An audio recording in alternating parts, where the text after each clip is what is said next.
Chapter 570. Pung, pung, pung. Shot after shot, hitting the bodyguards who were running in all directions. One bodyguard after another fell to the ground, screaming and wailing, giving people a feeling of fear. What kind of weapon is this? She rushed into a house under the protection of a few bodyguards. At this time he was in a very sorry state, his face full of fear. Just now, he had seen with his own eyes that 3 personal guards were hiding behind a thick wooden plank. However, when the gunshot rang out, a large hole was blasted in the wooden plank. The 3 people who were hiding were also blasted 3 to 4 meters away. This kind of powerful lethality completely defeated his arrogance. At this time he only had one feeling, and that was to quickly escape from here. Otherwise, he really didn't know where he would be safe at this time. Pung, pung, pung, the sound of gunshots and explosions were endless, one after another. After the first explosion, there were always a few screams, which meant that more bodyguards were shot and died, or were seriously injured and lost the ability to fight. General, what do we do? A guard asked Sisi with a pale face. His trembling legs represented his fear and nervousness at this moment. Think of a way to rush out. After all, he is only one person. She was also frightened, but after all, he was a general, so he was able to quickly calm down. It was just that he was already very restrained and no longer wanted to take Yang Qindong's life like before. The advanced firearms were already a headache, and this could be seen from the daily battle casualties that reached almost 10,000. Not to mention the cannons. The difference of one word meant that it was indeed an existence that could not be surpassed. Just in terms of momentum, the shotgun was already far superior to the 81 rifle and the 95 style. Let's split up and rush out. She forced himself to calm down and tried to make his voice sound calm, then pointed at the 3 bodyguards beside him. You 3 run out in different directions, the others follow me. You have to remember, he is only one person, and it is impossible for him to shoot at all of you at the same time. The personal guards were used to obeying the general's orders, especially when they thought that there was only one enemy. If they fled in all directions, their chances of survival should be very high. A few personal guards looked at each other and nodded before rushing out of the house in different directions. Yang Qindong, who had already put away the shotgun, took out a Type 95.5, 8mm machine gun from the big warehouse. The gun's empty weight was 95 kilograms, 840 millimeters long, 600 m shooting range, and was fed by a 75-round drum. Compared to the shotgun that could only hold 6 rounds, this Type 95 machine gun's performance was a bit more powerful. The only difference was that it was not as powerful, but in front of the bodyguards were already scared out of their wits. It was nothing. Just as he reloaded a new magazine, he saw someone rushing out of the house. A cold light flashed in Yang Qindong's eyes. How could he be polite? He shot out a few shots, and the 3 guards who were fleeing in 3 different directions fell to the ground with a plop. Rush out. She heard the sound of gunfire outside and knew that his chance was here. He yelled and brought the only 3 bodyguards with him out of the house. But right after he rushed out, he clearly saw the bodyguards' bodies on the street, including the 3 bodyguards who just rushed out. She instinctively stopped and looked up at the roof. What he saw was Yang Qindong holding a Type 95 machine gun with a face full of killing intent. 2. After a few shots, the remaining 3 bodyguards fell backwards. If you looked closely, you would see that they were all shot in the forehead. For a machine gun to be able to hit the bullseye, it could be seen that Yang Qindong's familiarity and accuracy with guns had reached a new level. With a putong sound, Saishi also knelt on the ground. Different from the other bodyguards, his legs were shot. The powerful, penetrating force of the machine gun shattered his leg bones, causing him to lose the ability to stand up. General! Shouts came from the houses on the side of the street. Some bodyguards rushed out as if they didn't care about their lives. Personal guards were indeed personal guards. Their loyalty to the general was many times higher than that of ordinary soldiers. But the reality was that their actions were completely useless. They could only become souls under the gun. Two, two, two, two, two, two. The muzzle of the gun spat out a tongue of fire. Then the bodyguards fell to the ground one by one. None of them could reach Sai Shi's side. Seeing everything that happened, Sai Shi forgot about the pain in his legs, because at this moment his heart was in even more pain. The moment he mustered the courage to look up, he saw Yang Qindong standing on the roof like a devil. He made people feel a deep fear from the bottom of their hearts. The gunshots finally stopped, and the whole street instantly became quiet. None of the bodyguards were alive. The only ones who could breathe were Yang Qindong standing on the roof and Sai Shi, who was trembling on the ground with bleeding knees. Young Master, Tiger's Mane, and the others finally appeared. When they saw Yang Qindong on the roof safe and sound, they couldn't help but breathe a sigh of relief. Then they were deeply shocked. They were frightened by the scene in front of them. The street was full of corpses, and there were nearly 100 of them. This was all done by the 6th young master. Badao Jiang said as he couldn't help but gulp. 1 against 100. Although they had the advantage of advanced firearms, it wasn't something they could do. That should be the enemy general who caused trouble for us this time. Capture him, and we'll have a public trial later. Right, bandage him up. We can't let him die so quickly. Jumping down from the roof, Yang Qindong walked to Tiger's Mane and Beta Persei. At the same time that Sai Shi was captured in front of the commercial street because of the appearance of the guards and the 3rd Regiment of the Cold Front, the Lancang soldiers here were first defeated, then kneeled and surrendered in front of the powerful forces. The crisis of Hanoi City was resolved. At the entrance of the commercial street, Yang Qindong stood there and looked at the mess in front of him. On the commercial street after the war, some guns were completely smashed and machine gun parts were scattered all over the ground. The bodies of the martyrs were in various positions. Some are hugging the enemy's waist, some are hugging the enemy's head, some are choking the enemy's neck, some are pressing the enemy to the ground, and some are burning together with the enemy. There was also a soldier who was still holding a grenade in his hand. His body was covered in brain matter. The brains of the Lancang soldiers who died with him were splattered all over the ground. Another soldier was holding half of the enemy's ear in his mouth.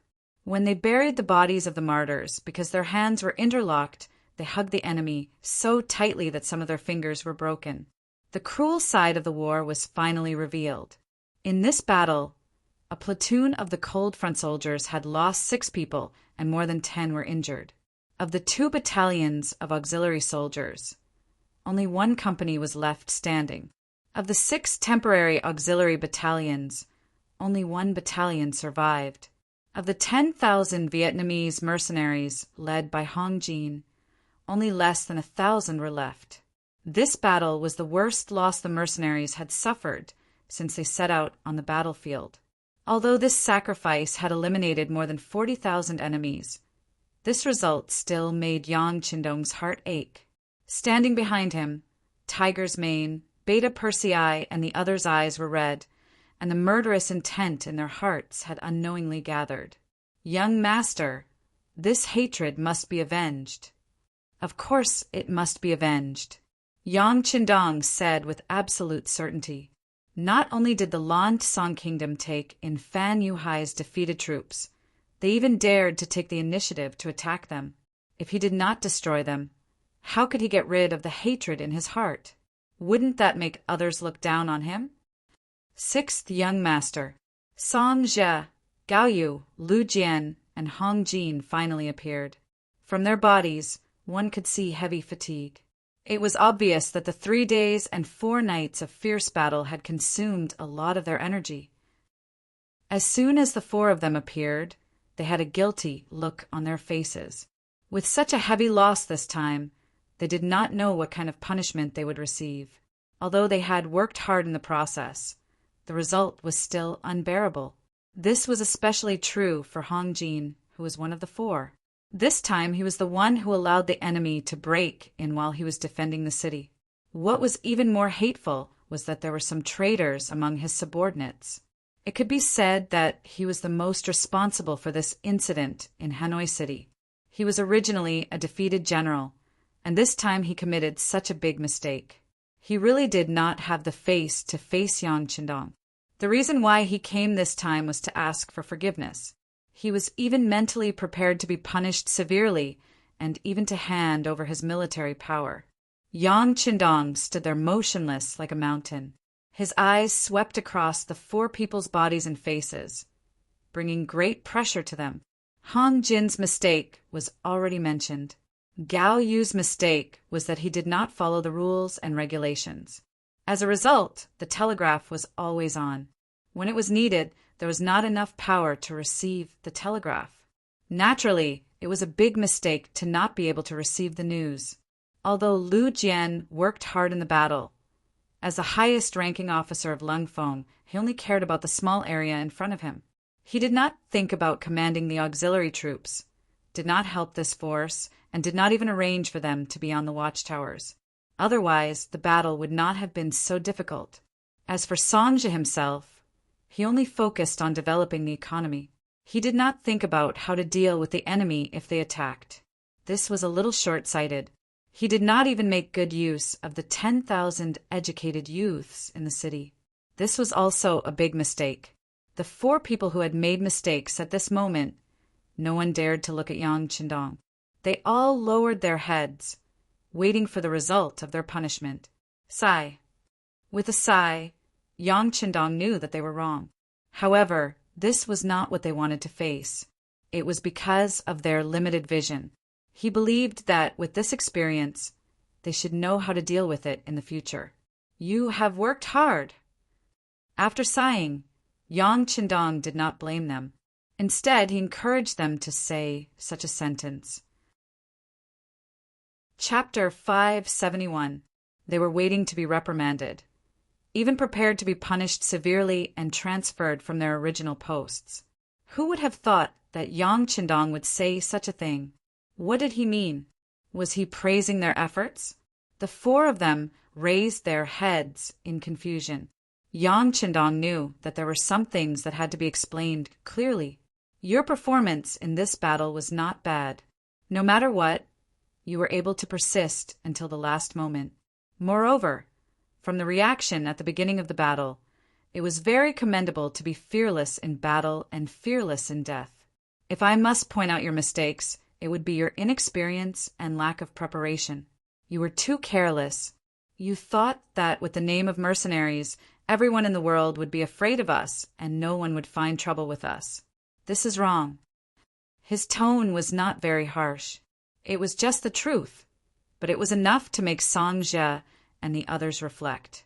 In this battle, unless Yang Qindong happened to be in Hanoi City, no one would have handled the matter better than Yang Qindong. Naturally, they could not blame anyone else. In ancient wars, when the city gate was opened, it was equivalent to the city falling. The fact that Hanoi City did not change hands was already very good. There was no reprimand or punishment as expected. Instead, it was Yang Qindong who reasoned with them and talked about his experience. It was only a 2-hour conversation, but it had benefited them greatly. They believed that if the same thing happened a second time, there would be a huge reversal. Perhaps they would not need any reinforcements to drive out the invading enemy. Songzhi and the others finally turned around to rest. First, they had been fighting continuously for the past few days.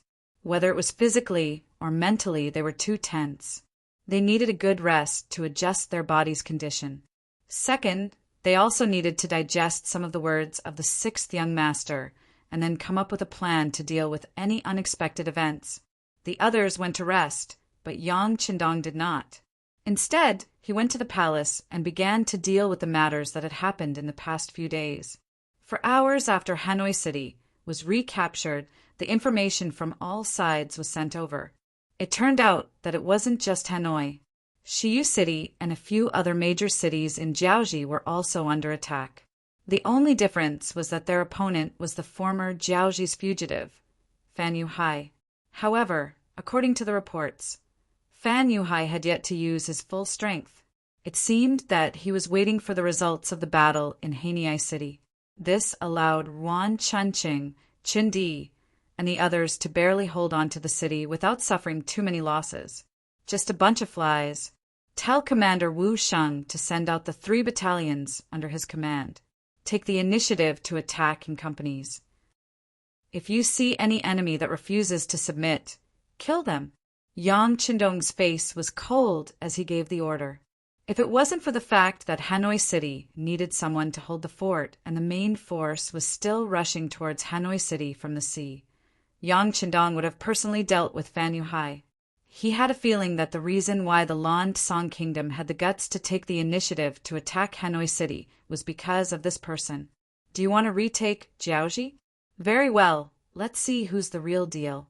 Yang Qindong, who owned the warehouse, naturally had a domineering aura that looked down on the world. With the help of the 10,000 or so educated youths, Hanoi City was quickly restored to its original state. The corpses on the streets were carried away, and the blood that flowed out was washed clean. On the surface, there didn't seem to be any difference. However, if one had to point out a change, it would be that there was an additional large jingguan outside Hanoi City. The jingguan was made up of the heads of over 40,000 people. Beside the jingguan, there were a few tall wooden pillars with the corpses of Sai, Shi, and a few others hanging on them. Yang Qindong wanted to use this method to send a message to those who were plotting against him. This is the result of making an enemy out of me. 5 days later, the 2nd Regiment of Lung Fong, 20 auxiliary battalions, and 50,000 youths from the 2nd batch arrived at Hanoi City. They were warmly welcomed by Song Jie and the rest. Especially when Song Jie knew that these 50,000 youths were once part of the militia and had a certain level of military experience, he was extremely excited. He had already come up with a military plan to turn every citizen into a soldier and had received Yang Qindong's approval. Turning every citizen into a soldier meant that the citizens would still be citizens and would do whatever they were supposed to do. However, once the city was in danger, every citizen would be turned into a soldier. The youths who had received a certain level of military training would be the main force, while the rest would be the support. They could take out weapons from the city's treasury and quickly arm them into combat personnel. Once they achieved merit in the war, they would receive generous rewards, and so on. With Yang Qindong's approval, Songji even added another condition to the plan. That was, those who performed outstandingly in the war could be considered to join the Lung Fong. Just this condition alone was enough to move the hearts of countless educated youths. In Hanoi City, the most glorious thing to do was to join the Lung Fong. There was a saying that if one person joined the Lung Fong, his whole family would be honored. Let's put it this way. As long as one member of your family joined the Lung Fong, no matter where you went, you would be looked up to. No matter what you did, you would have more advantages and benefits than others. The reason why they became educated youths was not because they did not want to join the Lung Fong, but because the Lung Feng's assessment was only held twice a year and the number of recruits was limited. Since they could not get a spot, they thought of other ways to contribute to the development of Hanoi City. Now, there was a chance to join the Lung Fong. Unknowingly, these educated youths had a desire to join the Lung Fong. That way, they would have a chance to join the Lung Fong. 2 batches of educated youths would make up 100,000 people. Not only did they have a certain level of military training, but they were also very educated and very young. These people were undoubtedly highly sought after by Governor Song. However, after these people were divided into different cities, under their leadership, they would definitely become a very powerful force. If used well, they would no longer have to fear other enemies. After handing over the matters of Yunnan province to Song Jie, Yang Qindong began to think about how to deal with the Lan Song Kingdom. In Yang Qindong's eyes, the deal was naturally different. This deal was to destroy the kingdom. Originally, he wanted to wait for the matters of Yunnan province to settle down before dealing with the Lan Song Kingdom. However, since the other party had made the first move, they could not blame him for making the first move. The Lung Feng's 3rd Regiment had already returned from the various cities. Just as Yang Qindong expected, the moment the Lung Feng appeared, Fan Yuhai immediately retreated with his men. Obviously, he knew that with his 50,000 men, it was impossible for him to win against the powerful mercenaries. With the return of the Lung Feng's 3rd Regiment, the matter of setting off for the Lansong Kingdom was also brought forward.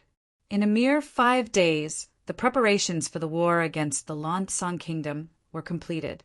In order to take revenge for the destruction of Hanoi, this time, Yang Qindong mobilized the 2nd and 3rd Regiment of the Lung Feng's 20 battalions and the 30,000 Vietnamese mercenaries, led by Hong Jin Ho, a total of 50,000 men.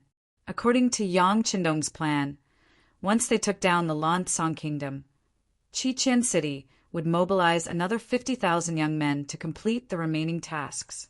Ships of military supplies were transported from Chichen City to Yunnan Province and sent to the various troops. The 40,000 mercenaries marched out of Hanoi City's West Gate and headed straight for the Lansong Kingdom. Their first destination was Heping County, which was next to Yinglu City in Yunnan Province. Heping County was next to the Jiaoji region and was one of the most important cities of the Lansong Kingdom. There was a 3,000-strong Lansong army here. When the mercenaries arrived at Yinglu City after 3 days, they did not stop and continued forward. The scouts of the Lansong Kingdom spread the news to the capital, Wanxiang City. Wanxiang City, the city that represented the political and economic center of the Lansong Kingdom.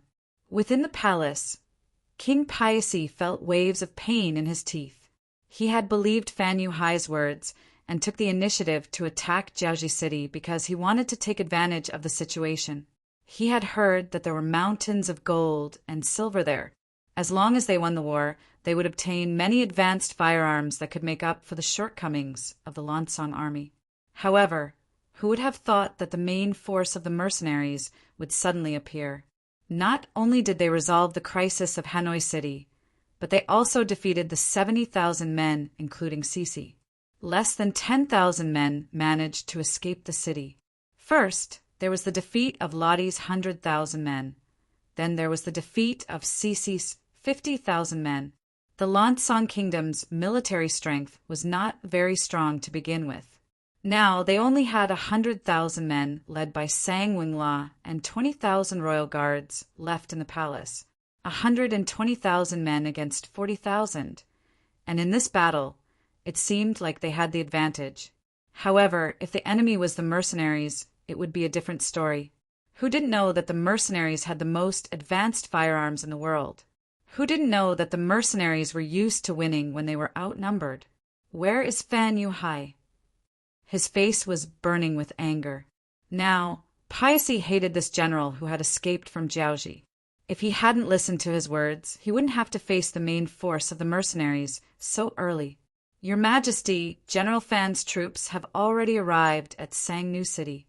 He sent someone to deliver a message, asking Your Majesty to lead the army to meet with him. He wants to defeat the mercenaries. Great General Saiwing stepped forward and saluted. A defeated mercenary? What a boastful claim. If Fan Yuhai really had such an ability, he wouldn't have had to run away like a stray dog. A mocking voice came from the crowd of officials. Then a middle-aged man with small eyes and a big head took the initiative to stand up. He cupped his fist and said respectfully to the high and mighty Paisi, Your Majesty, I think that Fan Yuhai wants to use us as a shield. He wants us to fight to the death with the mercenaries. Otherwise, why didn't Fan Yuhai make a move when Shi had already attacked Hanoi City before? We have already suffered a loss. Your Majesty, please reconsider. Don't be fooled again. The person who spoke was the Lansong Kingdom's imperial preceptor, Long Qi. He was known for his eloquence and intelligence. He was later recruited by Paisi and given the position of imperial preceptor. Chapter 572. It could be said that if Sang Wingla was the representative of the military, then Long Qi was the representative of the civil officials. When such a person stood up to express his opinion, he quickly received the support of many civil officials below. Not only that, some people simply talked about the previous sneak attack on Hanoi City. They accused it of being a mistake and playing with fire. It would only put the Lansang kingdom in danger. Since ancient times, civil and military officials could not coexist. This was determined by their nature. Just like how military officials could only show their usefulness on the battlefield, civil officials needed the world to be peaceful. Only then could they display their talents. Once a war broke out, their abilities would be of little use. This was also why in history, whenever a war broke out, the civil officials would always advocate for peace, while the military generals would always advocate for war. Payasai was still sitting on the high seat and watching everything with a smile. For an emperor, the balance of power represented their means. Civil and military opposing each other. This was what he wanted to see from the bottom of his heart. But when he saw the morale of the civil officials getting higher and higher, Sangwingla and the other military officials slowly stopped talking and kept silent. He also saw that something was wrong. He hoped for the balance of power, but he definitely did not want to see either side getting bigger. Enough, enough! Seeing that the situation was completely one-sided, Payasai finally had to stand up and speak. With this shout, the hall quickly quieted down, showing that King Payasai's authority was still very strong. The matter of the alliance with Fan Yuhai was discussed before. How can we break the agreement? Besides, the mercenaries first attacked General Lodi and killed him. This time they killed General Sisi. We are already irreconcilable with them. Let's not think about getting along peacefully. Sangwingla, this king now orders you to lead the army north and meet with General Fan Yuhai in Sangnu City. We must keep the enemy army out of the country. This subject understands. Sangwingla lowered his head and respectfully agreed. When he raised his head, he looked at Long Qi and the others with a somewhat provocative gaze. The meaning of showing off was very obvious. The court meeting ended with the king's words.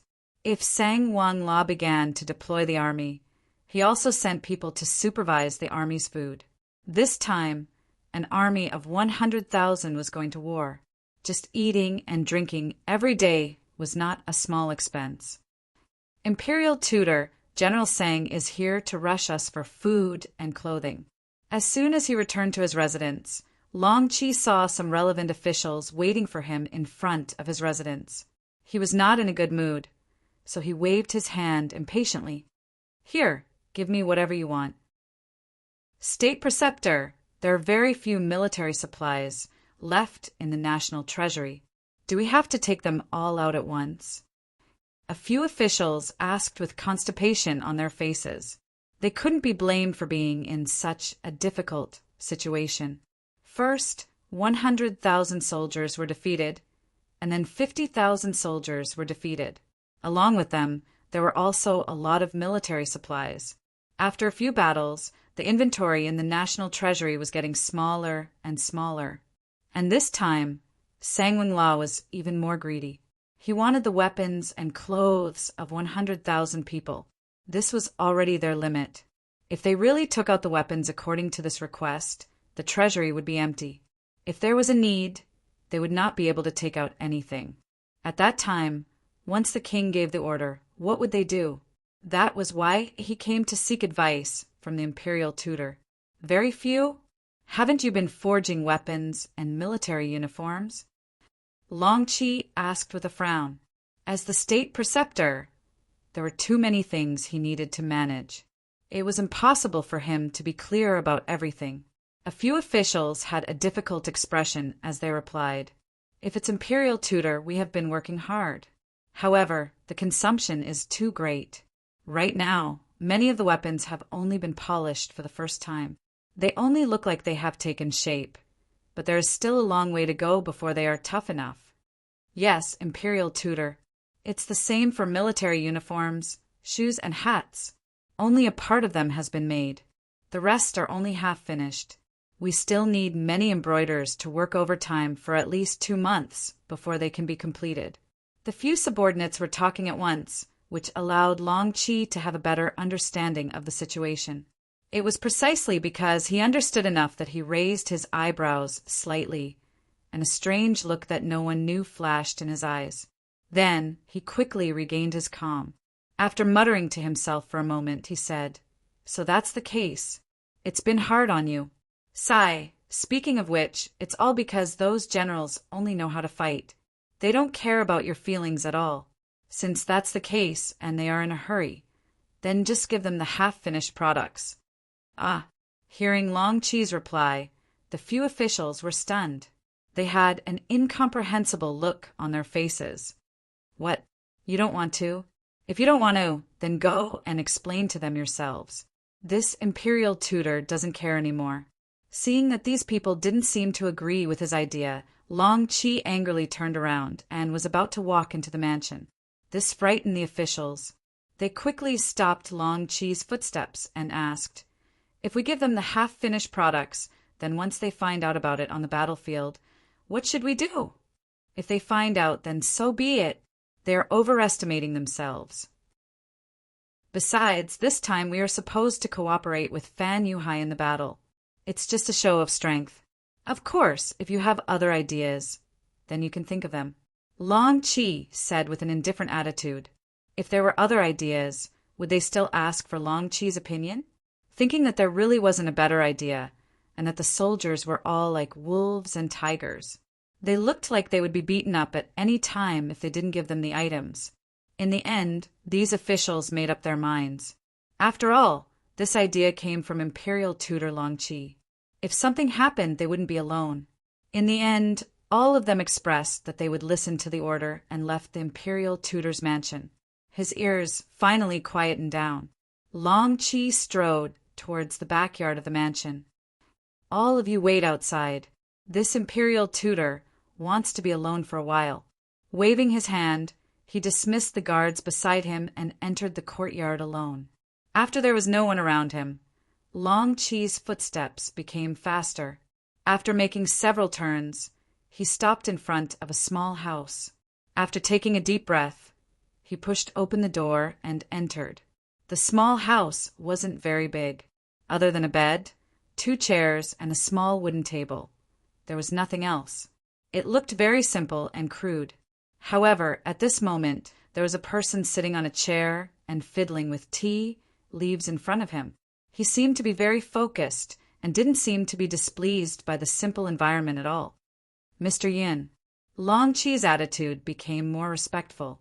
It was far from the high and mighty attitude he had towards the lower officials. "Imperial Tutor is here. Please take a seat. You came just in time. Try the tea leaves I just brewed." Mr. Yin smiled and pointed at the empty chair in front of him. "Then let me try Mr. Yin's craftsmanship." Long Qi squeezed out a smile and sat down on the chair.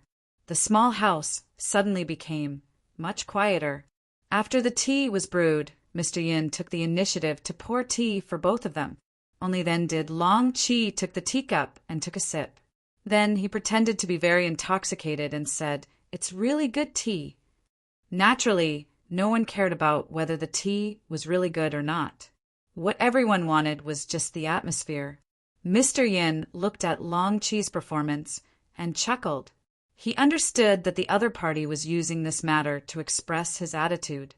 Since the other party said that his tea was good and his attitude was so respectful, needless to say, this person had already made his decision. With this thought, the smile on his face became even wider. Then his right hand reached into his bosom and 1,000,000 taels of silver banknote appeared in his hand. "Imperial Tutor, this is from our Duke of Loyalty. With this banknote, anyone can exchange it for the same amount of silver taels at any young family bank." Long Qi unceremoniously reached out and took the banknote. The smile on his face was as bright as a blooming flower as he said, "Duke of Loyalty is really generous. Long Qi admires you." This banknote was worth 1,000,000 taels of silver. Just how big was the Lan Song Kingdom? In a year, the national treasury's income was only about 2,000,000 taels of silver. This banknote was half a year's income.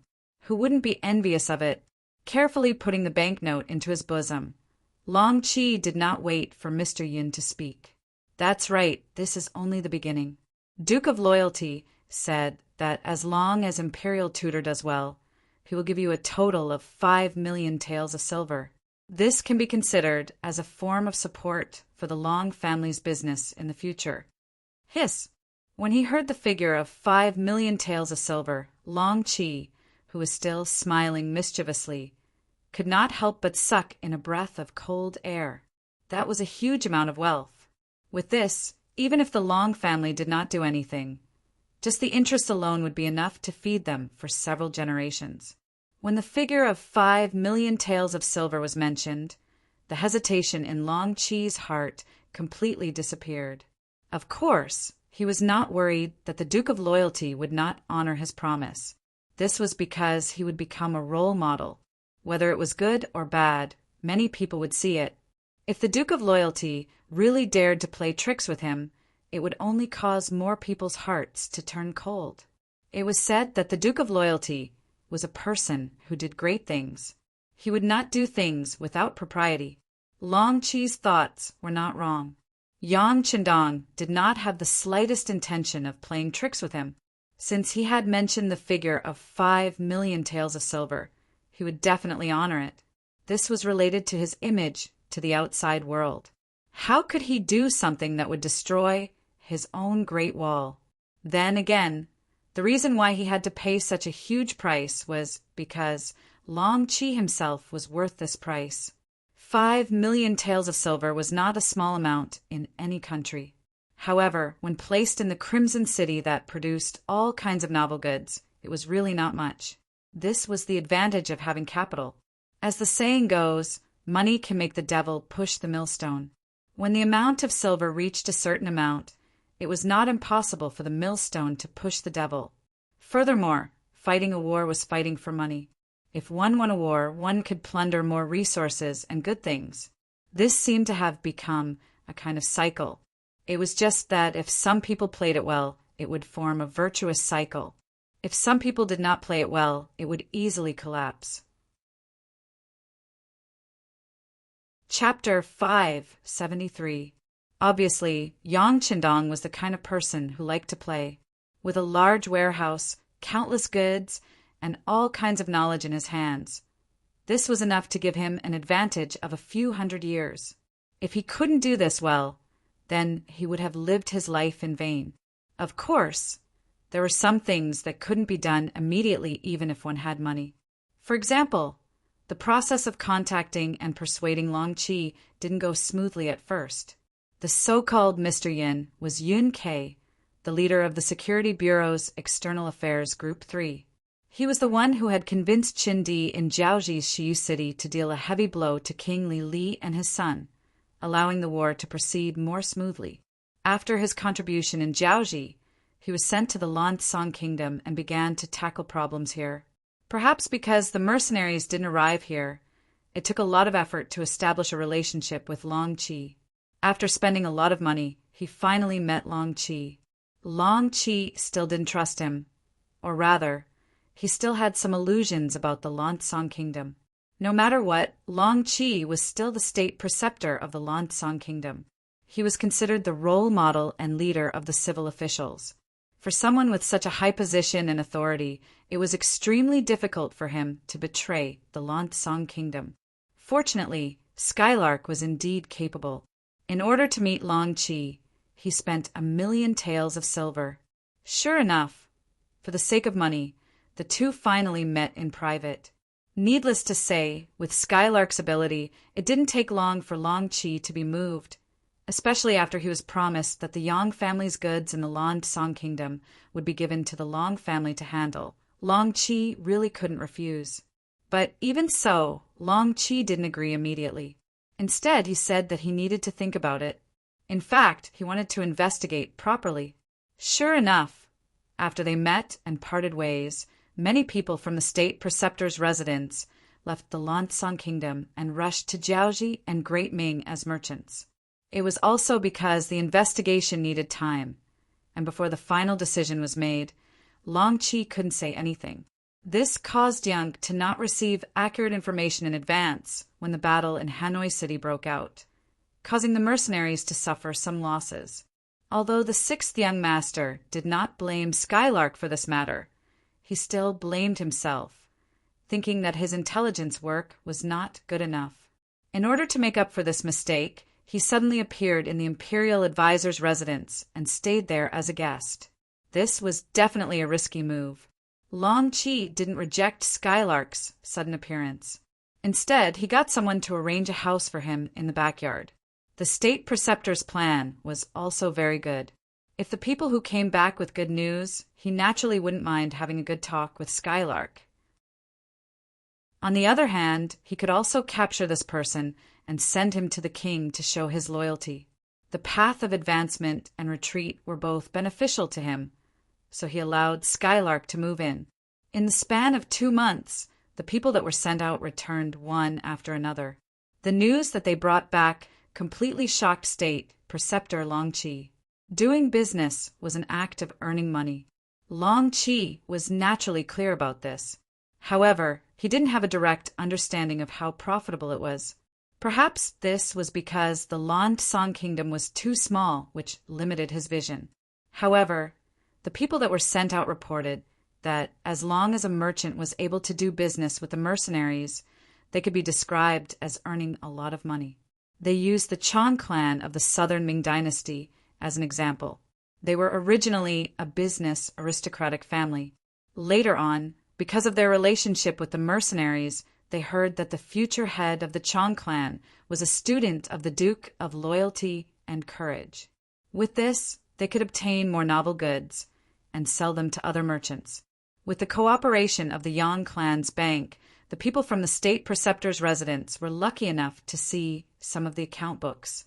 The figures obtained from them shocked Long Chi even more. Just the Chong clan alone could earn up to 500,000 taels of silver a month from doing business. This was also because they were in the southern Ming dynasty, where the business competition was very fierce. If they could make a net profit of 500,000 taels of silver a month, wouldn't that be 6 million taels of silver a year?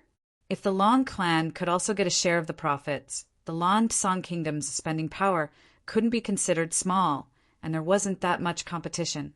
Wouldn't they be able to make a few million taels of silver a year? With the figures in front of him, Long Chi had no choice but to take action. The scales in his heart finally tilted. Under the temptation of huge profits, he finally made the final decision to agree to Yang's request for cooperation and betray the Lan Song Kingdom's interests. Not to mention whether the Lan Song Kingdom could withstand the attacks of the mercenaries. Even if it could, the foundation of the kingdom would be shaken. Even if he was the state preceptor, how much could he gain from this? Not to mention that his position as the state preceptor wasn't permanent. It was already lonely at the top, and there were many people secretly coveting this position. If he did something wrong, it was very likely that he would be consigned to eternal damnation. Then, if the mercenaries won the war, where would he go? No matter how he looked at it, it was better to cooperate with the mercenaries. After all, the benefits were there and he wouldn't lose it. As long as he had money, he could enjoy life. As for what would happen to the Lan Song Kingdom, it had nothing to do with him. He was just a subject, wasn't he? With a decision in his heart, Long Chi finally came to the backyard to meet the guest elder who had been in his residence for 2 months. When he came, Young guessed that the other party had made up his mind and took out 1 million taels of silver note, leaving the other party with no way out. Under the temptation of so much money, Long Chi indeed had no way out. Under the influence of greed, it was possible to do anything, not to mention the 3 million taels of silver that would be given after the matter was completed. Long Chi was actually thinking about it. It was possible to do business, but one had to have the capital to do so. Even though he had been the state preceptor for a few years, in reality, there were too many people that he needed to feed. In terms of money, he had only accumulated a few 100,000 taels, and this was under the situation where he held great power. Now that he even had the capital to do business, he naturally wouldn't have any scruples. He told Yunk everything that happened in today's court meeting, as well as the few subordinates in charge of the war logistics looking for him. Very good. Yunk was very satisfied with Long Chi's attitude. Since the state preceptor has already expressed a stance, then we are all on the same side. The victory of the mercenaries is also our victory. For this kind of victory, I think we can have some ideas on the soldiers of the Lan Song Kingdom. As long as we can control their logistics, it will be a great achievement. And if we really do make a contribution in this matter, I can consider suggesting to the Duke of Loyalty to give the state preceptor more money as a reward. Hearing that there was a great reward, Long Chi's eyes almost narrowed into slits. In order to express his gratitude, he revealed another piece of information. Mr. Yin, my people have discovered that many of the Han people stationed in the Lan Song Kingdom are being gathered. As for what they are doing, I am not too sure. Oh, there's such a thing? After hearing this, Yunk's expression became much more serious. Although he didn't understand the reason behind this, it wouldn't happen for no reason. It seemed that there was a need to report this matter to the 6th young master. 40,000 mercenaries took down Hepping Town in a single attack. The town walls weren't high to begin with. The enemy only had 3,000 people and 10,000 civilians. It was impossible to stop the mercenaries from advancing. After taking over the town, Yang Qindong entered the barracks of the Lan Song soldiers. Lung Feng's second commander Luo Pa, political commissar Kong Jia, third commander Wu Sheng, and political commissar Qin Bo all came to the 6th young master. 6th young master, in this battle we have captured around 1,800 Lan Song soldiers. How should we deal with them? Should we send them back to Vietnam with the civilians and send them back to Ryukyu Island by sea? The political commissar of the 2nd Regiment, Kong Jia, asked. Things like this after a battle were usually handled by political cadres like them. Send the civilians back. There is no need for the soldiers. Kill them all. Yang Qindong was still looking at the sand table that Tiger's mane had just made. He didn't even raise his head as he spoke. Kill them all? Kong Jia thought he heard wrong and asked again. Yes, kill them all. The martyrs of Hanoi City need an explanation from us. Since the Lan Song nation dared to find trouble with us, they should be prepared for our revenge. Yang Qindong raised his head as he spoke. Then his gaze swept across Luo Pa and the other 3. What? Do you have any questions? Being stared at by Yang Qindong, the 4 of them instantly felt pressured. However, the political commissar of the 2nd Regiment, Kong Jia, and the political commissar of the 3rd Regiment, Qin Bo, gritted their teeth and spoke out together. 6th young master, killing prisoners is not a good thing. Chen Bo was originally a military officer. Even now, he was still the battalion commander of the 2nd Battalion of the 3rd Regiment. However, since he was also the political commissar of the regiment, he had to carry out his authority. He stood up and spoke out together with Kong Jia. Yang Qindong raised his eyebrows. He seemed a little displeased. Of course, killing prisoners is not good. However, it is also a means of war. As long as it can intimidate the enemy. This young master thinks that the death of these 1,800 people is worth it. All right, it's settled. Go and carry it out. He casually waved his hand and concluded the matter. He did not give anyone else the right to speak. Yang Qindong was already giving them face by explaining to the 2 political commissars. If they still had any objections, then he wouldn't mind replacing them. It was a good thing for officers to have their own opinions. However, it depended on what kind of situation they were in. This was a war that could destroy a nation. If they had even the slightest bit of mercy, it would prove that they were not suitable for this kind of war. There was no other way. Although Kong Jia and Chen Bo's faces were still a little gloomy, they still knew how to behave and left the room. Obviously, Yang Qindong's power was so great that his words carried enormous weight. Chapter 574. Since it was an order from the 6th young master, they had to carry it out. This was also the first lesson they learned after becoming the Cold Vanguard, which was to obey orders. The officers retreated.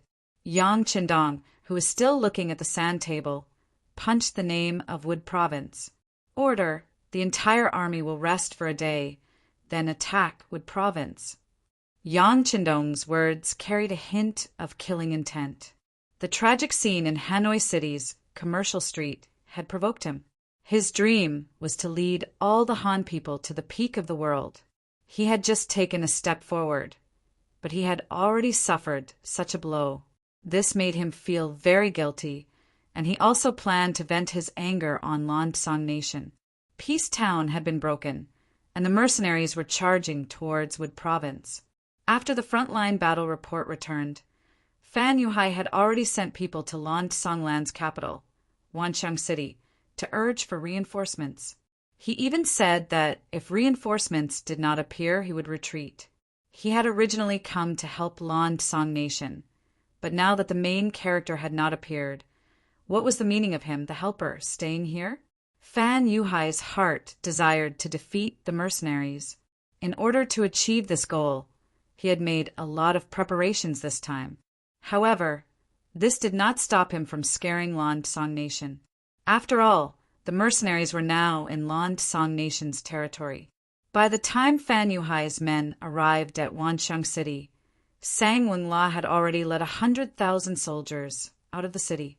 Since the king had already given the order, he naturally did not dare to delay. However, the required rations had not been gathered, and he could not possibly let the soldiers go to the battlefield on an empty stomach. Wasn't this? He had just finished preparing the military supplies when he led the army out. However, he did not know how terrible the rations that he had spent so much effort to obtain were. The rice was old, and it was the kind that had already started to rot and mold. The weapons were semi-finished products.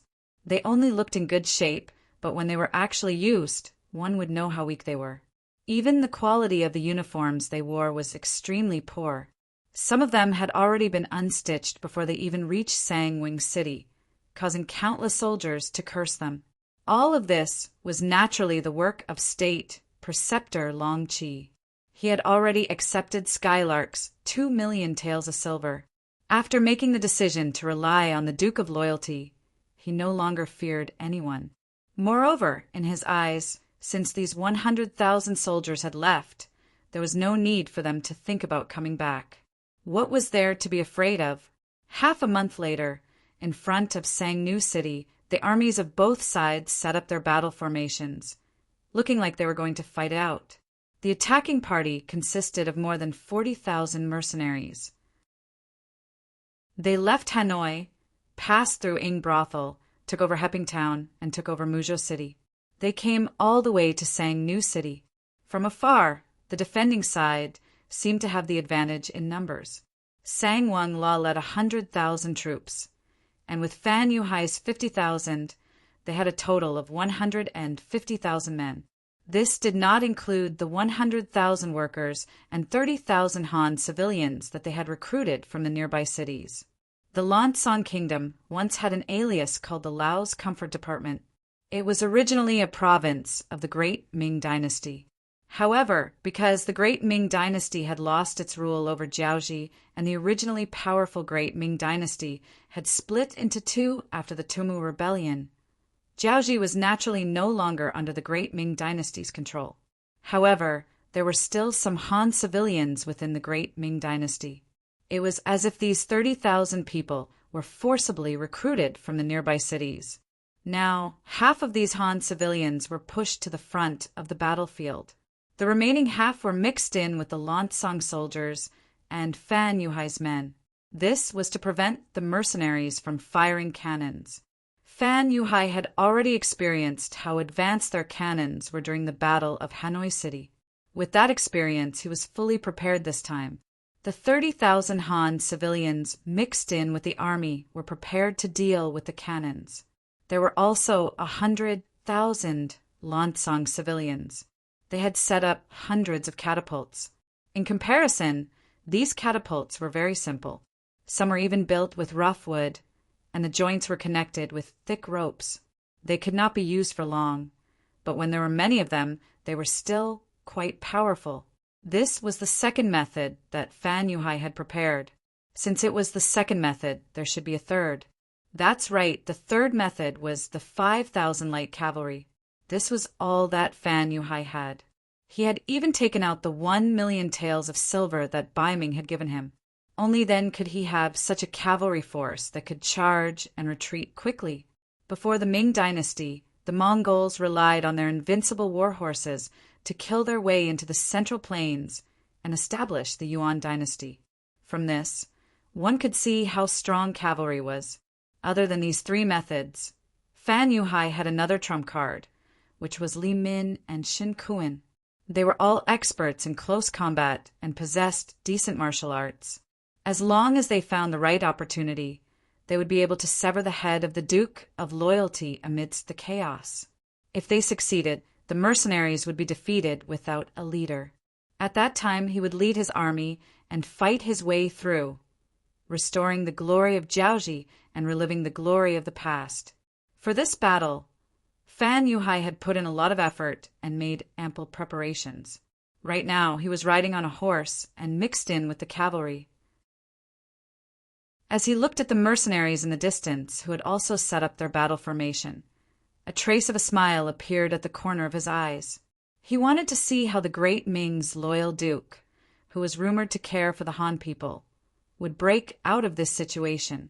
On the side of the mercenaries, when they saw many civilians in Han attire being pushed to the front of the troops by the enemy, some of the officers immediately felt a sense of helplessness. Those who were able to become mercenaries had all stayed in Qiqian City before. Naturally, they knew about the sixth young master's dream of reviving the Han people. This dream was not just for show. In the Battle of Jiaoji, the number of Han people saved had reached 80,000, and this number was still increasing as more cities surrendered. It could be said that the reason why the Cold Vanguard could be so united was because of the rising status of the Han people. Most of them were people who had suffered before, so they didn't want to see their children suffer again. Now that they had the chance to conquer a country for them and live a better life, how could they not give it their all? However, with so many of their compatriots standing in front of them and blocking their way, they felt like they had punched cotton, and it was very depressing. Through the binoculars, Yang Qindong saw the enemy's formation clearly, and a cold glint flashed in his eyes. Forcing the people to fight was clearly a despicable act, and it was shameful for a real man. If such a thing happened in the future, it would definitely be opposed and reprimanded by all the countries in the world. However, it was only the 14th century now, and the slogan of human rights had not been used before. Even Yang Qindong himself did not know how many people he had built, so it would be ridiculous to talk about human rights at this time. It could be said that the war at this time was all about cruelty and unscrupulous means. Fan Yuhai's actions made some people curse him for not being a hero and not doing things in an open and above-board manner. There was really nothing else to say about it. Young master! Tiger's Mane stood aside and shouted, not knowing what to do. The two commanders of the Cold Vanguard and the political commissar came to Yang Qindong's temporary command center. The situation at the front line was complicated, and it made them feel powerless. Of course, not all of them cared about the lives of the people. For example, the third commander, Wu Sheng, wanted to say that they should just kill. With the advanced cannons and continuous fire guns they had prepared, they only needed a fierce charge to suppress the enemy's morale, and there was hope for victory. Of course, this was only a thought in his mind, and Wu Sheng did not dare to say it out loud. He did not know what the sixth young master meant, and he dared to make such a statement. If he made him unhappy, his position as commander would be over. The four commanders were waiting for Yang Qindong's instructions. The command center was extremely quiet until Beta Persei shouted, "Not good, the enemy is moving, and they are slowly walking towards us." "What?" Luo Pei and the others exclaimed, and each of them looked at the battlefield through the binoculars on their chests. Yang Qindong also took the binoculars from Beta Persei, and saw the enemy encircling the Han civilians and approaching the center of the battlefield step by step. The look in his eyes became even more gloomy, and the command center was so silent that you could hear a pin drop. After a long time, he finally spat out a word with difficulty: "Retreat!" What? Wu Sheng's reaction was the most intense, as if he could not believe his ears. How could such a military order be given? "I said retreat, everyone retreat." Yang Qindong was like an angry lion, and he roared at Wu Sheng. This time, everyone heard it clearly, and their bodies tensed up, and they immediately carried out their mission. Yang Qindong was left alone in his chair. He knew that these Han civilians were not real Han civilians, and they had lived in the Lancang Kingdom for many years, and they had already got married or had children there. In their hearts, they had probably long forgotten about the great Ming dynasty. If these people died, then they died, and it was not considered a loss. However, in front of so many people, Yang Qindong had no choice but to give such a military order. This was because he wanted to establish a side in the army that loved his people like his own children. He wanted everyone to know that his goal of leading all Han people to the top of the world had not changed. "Young master." Tiger's Mane and Beta Persei walked to Yang Qindong's left and right.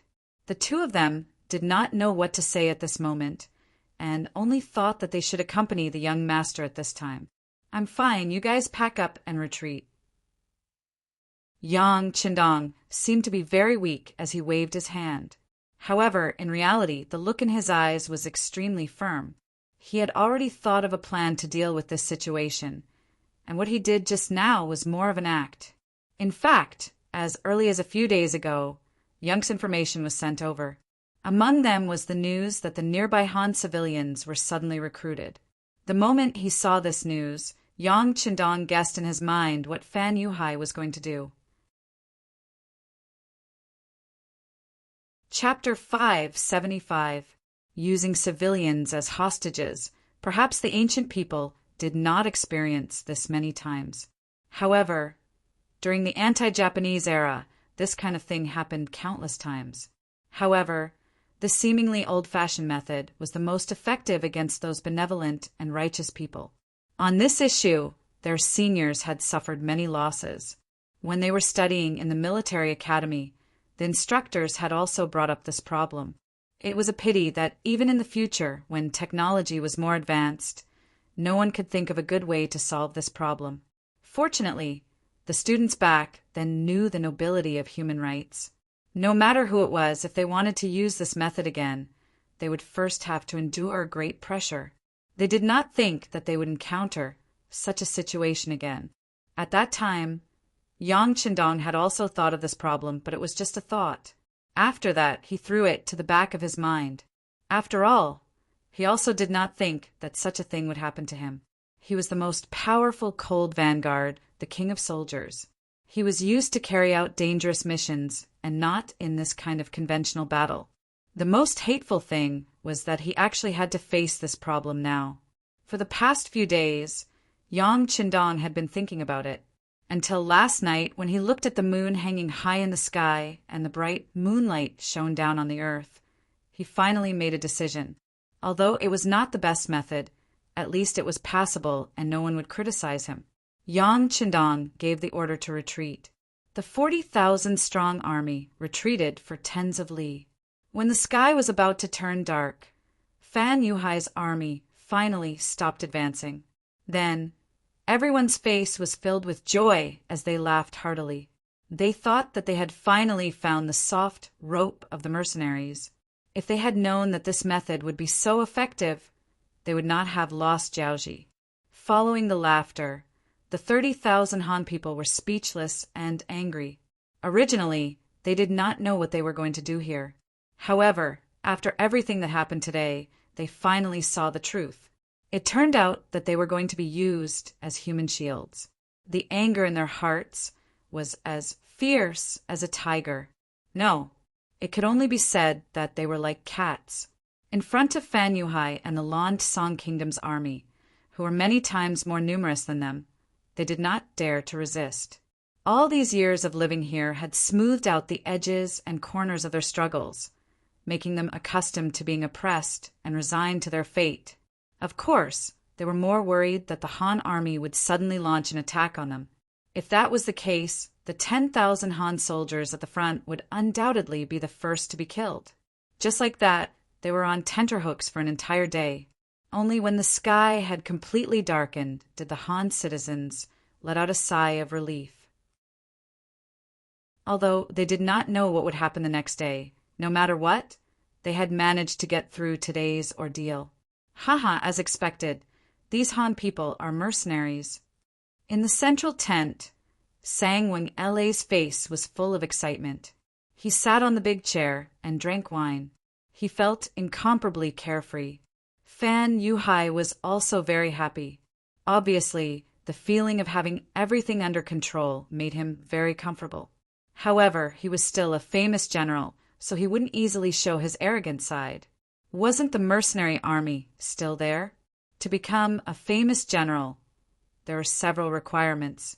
For example, accurate judgment, fearless courage, the ability to control the entire situation, as well as a humble and cautious mentality. Fan Yuhai was undoubtedly qualified, but his years of cautiousness still made him say to Sang Wengla, "General Sang, it's too early to be happy. The mercenaries are only retreating. They have not been defeated by us. Looking at these mercenaries, their military discipline is indeed strict. Even when they were retreating, they were still in an orderly manner. They will not be easy to deal with.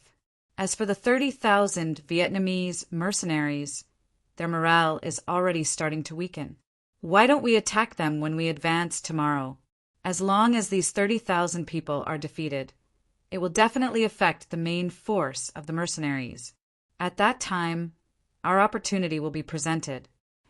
Everything that happened today had already proven Fan Yuhai's ability. Sang Wenlan naturally believed in his words. He nodded. "Okay, tomorrow morning we will plan properly. It's about time we take the initiative to attack." Previously, they did not attack because they were not sure if the Han citizens would be effective against the mercenaries. After all, this was an opponent that killed without batting an eyelid. Just the number of Jing Guan statues that they had created was unknown. But now that they had found their weakness, how could they not take advantage of it? Good. Tomorrow we will definitely defeat the mercenaries. Let's drink. Fan Yuhai was in a good mood as he raised his wine glass high towards his ally. Cheers! Sang Wang La laughed loudly, showing the arrogant side of him when it came to drinking. The cold front had a strict discipline. During wartime, regardless of the reason, no one was allowed to drink. Because of this, they had even punished a few low-ranking officers.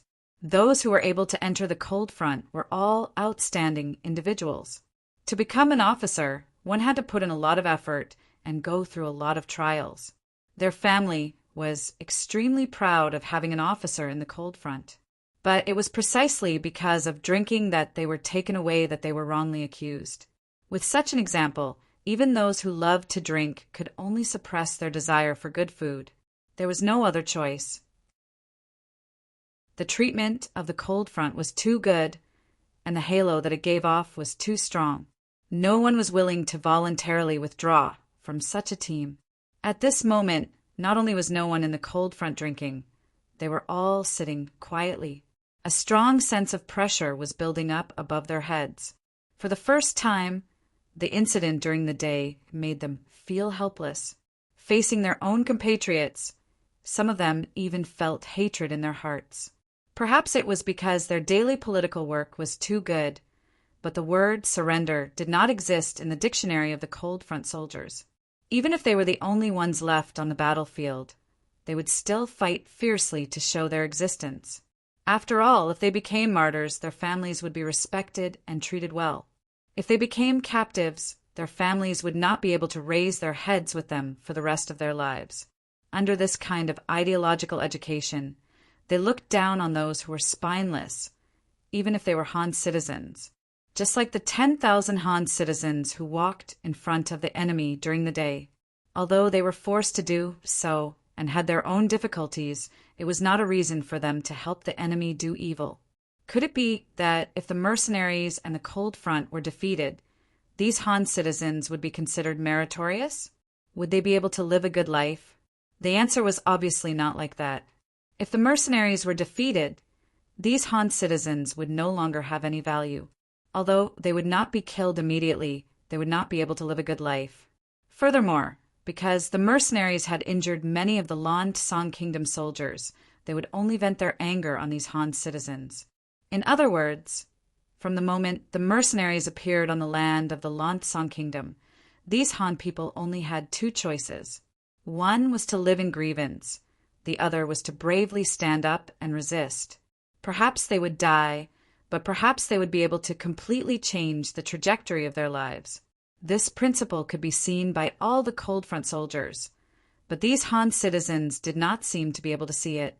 Perhaps it was because they were uneducated and did not know how to think, or perhaps they did not know what resistance was. They did not know how to rely on their own efforts to earn the respect of others, to obtain their own dignity. Or perhaps they did not even want to consider and face this problem. If that was the case, what was the difference between these people being alive and dead? For the sake of these people, they had no choice but to retreat. Who would feel good about it? If not for the strict discipline of the Cold Front soldiers, where obeying orders was the first thing they learned after joining the army, they would not have retreated step by step and revealed a trace of helplessness. However, the orders came from the 6th young master, so naturally they could only obey. The Cold Front soldiers and the 20 auxiliary battalions ate dinner in such an atmosphere. After that, no one said a word, silently hugging their rifles and returning to their own barracks. The sky was already dark, but not a single soldier said that they were going to sleep. Under the suffocating state of mind, they probably would not be able to sleep even if they were asked to. Who knew if they would have nightmares when they finally fell asleep? No, we can't allow others to bully us like this. We must resist. Among the auxiliary soldiers, a company commander called Wang Yong suddenly broke the silence and stood up. Wang Yong's personality was straightforward. In order to avenge his family, he did not hesitate to enter the Cold Front soldiers' barracks under the guise of herding pigs and caused a huge ruckus. Fortunately, he was lucky enough to meet the 6th young master, Yang Qindong. After that, not only did he kill his enemy, Cheng Yuan, from the Huang bandit army, he was also assigned as a temporary auxiliary soldier. After experiencing more than a dozen battles, Wang Yong finally matured. Not only did he become an auxiliary soldier, but he also became a company commander of the auxiliary soldiers. With his personality, it was normal for him to suddenly stand up and express his unfairness at this time. Originally, everyone was very depressed. All they lacked was a fuse to ignite their emotions. Wang Yong's sudden appearance gave everyone an outlet to vent their emotions. Very quickly, he received the support of many officers. Everyone was holding a breath in their hearts, but they did not know what to do. Since someone said that it was unfair and wanted to ask the 6th young master for help, many officers stood up.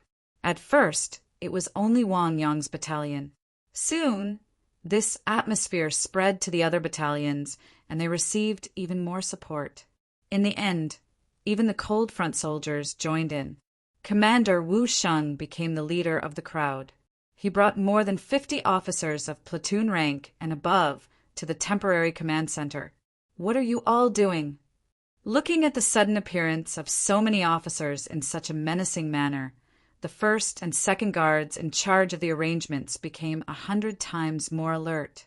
Some of the guards even unlocked the safety of their guns, as if they were ready to fire at any moment. Chapter 576. The captain of the 1st Guard team, Chiu Vi, and the captain of the 2nd Guard team, Dao Xiao, were also holding their guns. Their eyes were filled with anger, especially when they looked at Wu Sheng, the leader of these officers. Their eyes were filled with murderous intent. Obviously, they thought that this was a mutiny and that Wu Sheng was the leader. Wu Sheng's face turned bitter when he noticed the two guard captains' murderous gazes. He would not dare to harm the sixth young master, even if he had 100 guts. He was here to ask for a battle. In order to avoid any misunderstandings, he and the other officers did not bring any weapons. Captains, you've misunderstood. We're here to request a battle. We're not here to harm the sixth young master. We don't have the guts to do that. In order to clear up the misunderstanding, Wu Sheng nervously explained. Qiu Vi and Dao Xiao did not listen to Wu Sheng's explanation. They only knew that these people had come to the sixth young master's tent without orders and had threatened the safety of the tent. They had to deal with these people according to their duties. Men, tie these people up. Once the two captains gave the order, 60 guards ran out from all corners and pounced on the 50-plus officers like ferocious tigers. These guards did not care what they were here for. Since their captains had given the order, they did not hold back. They used all their strength and pressed the officers who had come to ask for a battle to the ground. However, the officers didn't dare to resist. If they did, it would be no different from a rebellion. But the problem was, who dared to rebel against Yang Qindong? Soon, the 50 officers were restrained. Their hands were tied behind their backs and pressed to the ground. Some of the officers had to pay a price for this. For example, their mouths came into close contact with the ground and they were already eating dirt.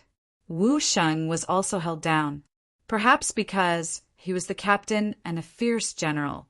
The number of people holding him down increased from 1 to 2. With the 8 captains Jiang Yupeng controlling him, he could not resist at all. We can't accept what you're doing. We want to see the sixth young master. Although he was restrained, his mouth wasn't sealed. Wu Sheng was still shouting and yelling. He was now the leader of Cold Front, and he was definitely one of the higher-ups of Cold Front. But now he was actually being pressed to the ground and eating dirt. How could he be willing? Hearing Wu Sheng shout, the other officers also shouted, looking like they would rather be beaten to death. Seal their mouths. Cho Wu said with a black face when he saw that he couldn't calm them down. He looked like he was about to sew Wu Sheng's and the others' mouths with a needle. Once the order was given, some members immediately went to find towels and other things to stuff their mouths with. This caused the officers to struggle even more. If they were really gagged, then wouldn't they really become rebellious officers who couldn't speak reason? What? Seeing that the situation was about to change if the officers resisted, the guards were about to be ruthless.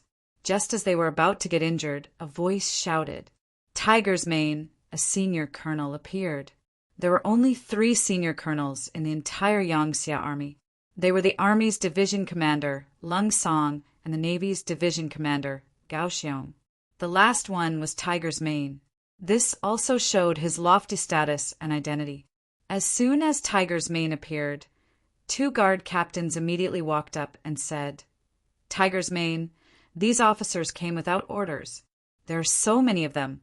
We were afraid that there would be problems, so we took the initiative. No, we didn't even bring a single weapon. How could we have other thoughts? We just want to see the 6th young master. We want to fight.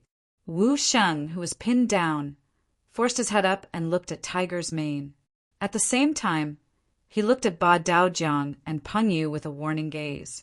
It was as if he was saying, Brats, I'll remember you. Just wait and see how I'll deal with you later. Ba Daojiang and Peng Yu naturally didn't care about the threat in Wu Sheng's eyes. They were the 6th young master's guards. They already had a high status. Even if Lung Song and Gao Xiong were here, they didn't have the right to order them around. Enough. Tiger's Mane saw everything. His body shook and he shouted angrily, We're all brothers. Why are you using weapons? Let them go.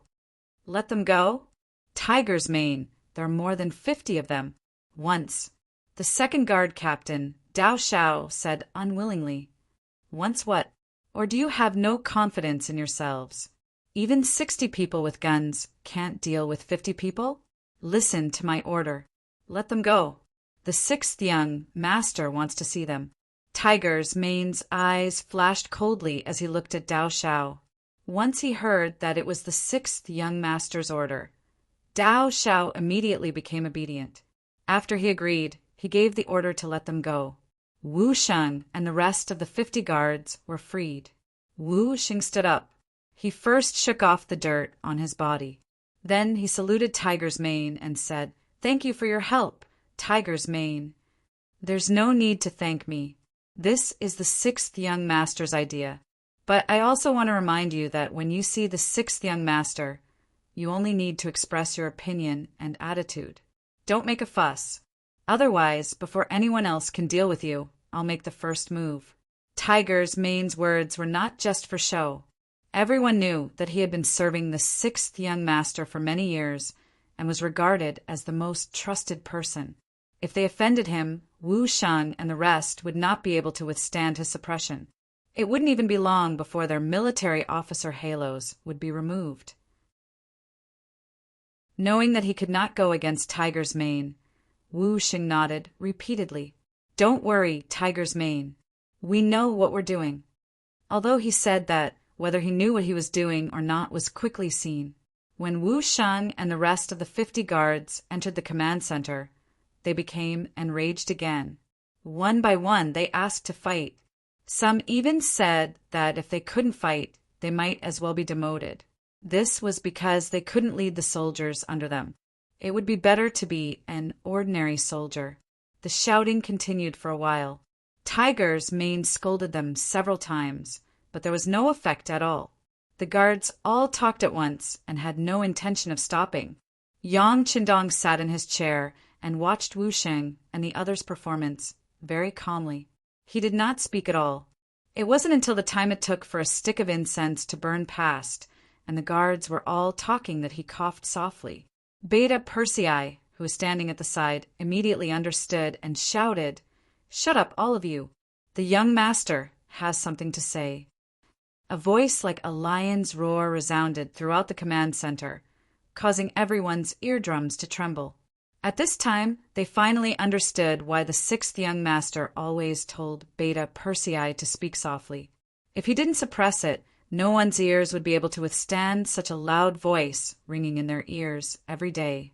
But the effect of this roar was also good. At least everyone's mouths were half closed and no one said anything more. The command center quieted down. Yang Qindong's gaze slowly swept across everyone one by one. Anyone who was stared at by his gaze would involuntarily lower their head, like a child who had made a mistake. "You want to ask for battle?" Yang Qindong finally asked the first question after an unknown amount of time. "Yes, sixth young master, we want to ask for battle." Wu Sheng's official position was the highest here, so naturally he was the one who answered Yang Qindong's question. Yang Qindong wasn't surprised or angry that Wu Sheng stood up for him. Instead, he asked, "Then do you know that the enemy has placed our compatriots in the front line? If we attack, we might hurt them." Wu Sheng nodded. "We know." Wu Sheng answered happily. Obviously, he had already thought about the situation and problems he would face before he came. Thus, not only did he answer without hesitation, he also said the following words very smoothly. "But we also know that if we blindly retreat, it will not only harm our compatriots in front of us, but even our Han compatriots behind us will also be implicated. We can't lose the big picture for the small. Besides, what are you talking about?" Yang Qindong asked with interest when he saw Wu Sheng's hesitant look. "Besides," as if he had gathered his courage, Wu Sheng said with a resolute expression, "Besides, they are now being threatened by the enemy and have no intention of resisting." "Then they are not our compatriots, but the enemy's accomplices. Facing such people, we can't be soft-hearted." "Nonsense." Yang Qindong's originally amiable face suddenly turned cold, stopping Wu Sheng from saying what he wanted to say next. "Sixth young master." Wu Sheng wanted to continue speaking, but Tiger's Mane, who knew Yang Qindong very well, shouted loudly, "Listen to the young master. If you dare to speak nonsense again, I will lock you up." Putting aside the unpleasant feeling of being locked up, just the fact that they were facing a powerful enemy. If they were locked up, wouldn't they miss out on the big battle? Without a battle to fight, that was Wu Sheng's weakness. He quickly shut his mouth and did not dare to continue speaking. Wu Sheng didn't say anything, but Yang Qindong continued. Just because they were threatened by the enemy doesn't mean that we don't recognize them as our compatriots. In fact, they've suffered a lot over the years. They suffered a lot. The reason why we attacked the Lansong nation was not only to take revenge for provoking us, but also to save more Han people so that they can live a better life like our family. Don't you think so? Yes, yes, the sixth young master is merciful. For the sake of the Han people, heaven and earth can be our witness. The group of officers said in unison.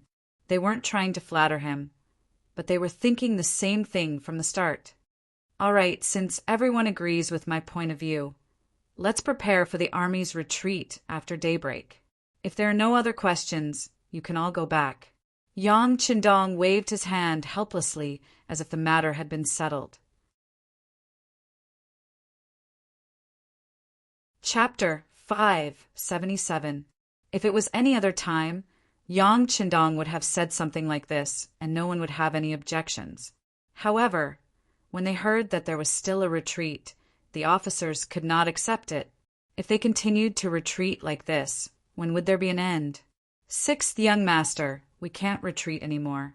If we continue to retreat, we will have to return to you, Nan Province.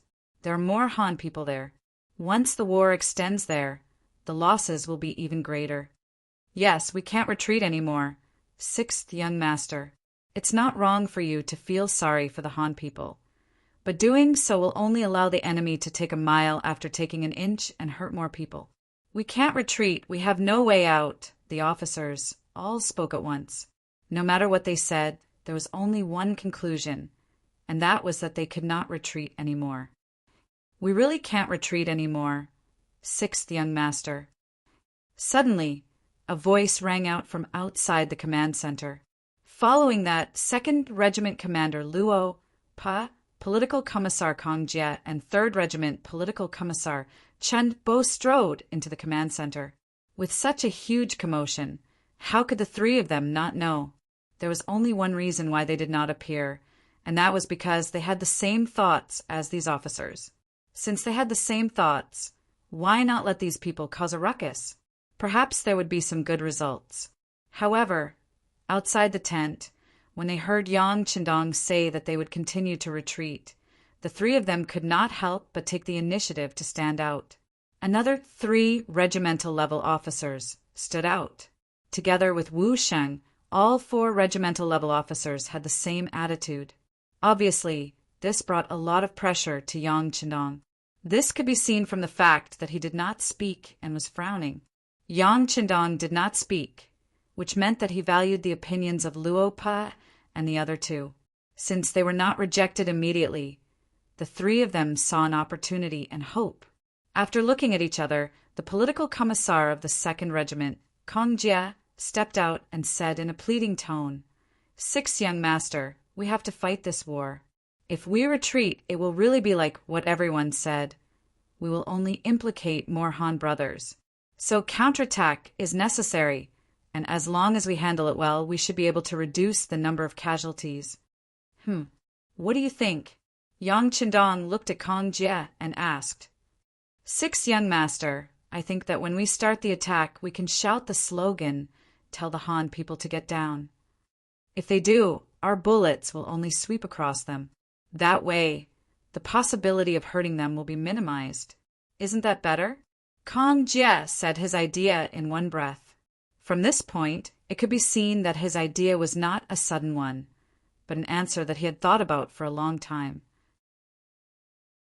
Yang Qindong praised the other party's method in his heart. It seemed that this was the only way. However, on the surface, he still looked contemplative and doubtful. If that's the case, our cannons won't be able to exert their advantage. Can we defeat hundreds of thousands of enemies? That's not a problem. I promise that we officers will charge at the front line and set an example to all the soldiers. As long as we charge fiercely and fast enough, and don't give the enemy a chance to counterattack, even without the support of cannons, we can still win the battle. Wu Sheng finally had a chance to speak again. He said excitedly and patted his chest as if he was giving a military order. With Wu Sheng taking the lead, the other officers also followed suit. One by one, they patted their chests and made a promise. At this moment, the morale of the soldiers was high and strong. Yang Qindong also knew that it was time to make a decision. He had been waiting for this moment. Good. Meng suddenly stood up from his chair. Since everyone is so confident, what you said is also very reasonable. Then I order everyone to go down and prepare. After 2 hours, we will launch a fierce attack. But you must remember what you said and do your best to ensure the safety of our fellow Han people. Yes. The 60 officers saluted together. At this moment, they were all extremely excited. This was a battle that they had taken the initiative to ask for. They would definitely give it their all and not let the 6th young master look down on them. However, they did not know that this was all arranged by Yang Qindong. During the day, no one noticed the sudden meeting between Tiger's Mane and Wang Yong. The process was simple. Tiger's Mane used his status to ask Wang Yong for help and mobilized more officers to persuade the 6th young master. As for whether this was Tiger's Mane's request or Yang Qindong's own idea, only the master and servant knew. The petition finally ended with the satisfaction of all the officers. The next step was to prepare for the battle. There were 2 reasons for choosing to fight at night. Firstly, it was because the enemy would not be able to completely control the Han civilians under their control. Secondly, it was because the morale of the troops was at its peak. If they did not make use of this opportunity, it would inevitably be discouraged during the day. This would directly affect their fighting strength. As for how effective it would be to shout slogans to get the Han people to kneel down and cooperate with them, no one could predict. There should be some effect, but it was impossible to not kill a single Han person. The petitioning officers returned to their respective barracks. Then they recounted the scene of their encounter with the 6th young master to everyone with exaggerated details, causing many people to be extremely excited. This was a battle opportunity that they had taken the initiative to ask for. Of course, they had to perform well.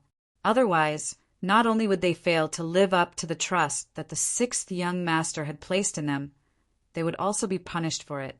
Even if it was for their own future, they had to perform well this time. The fighting spirit of the officers was roused.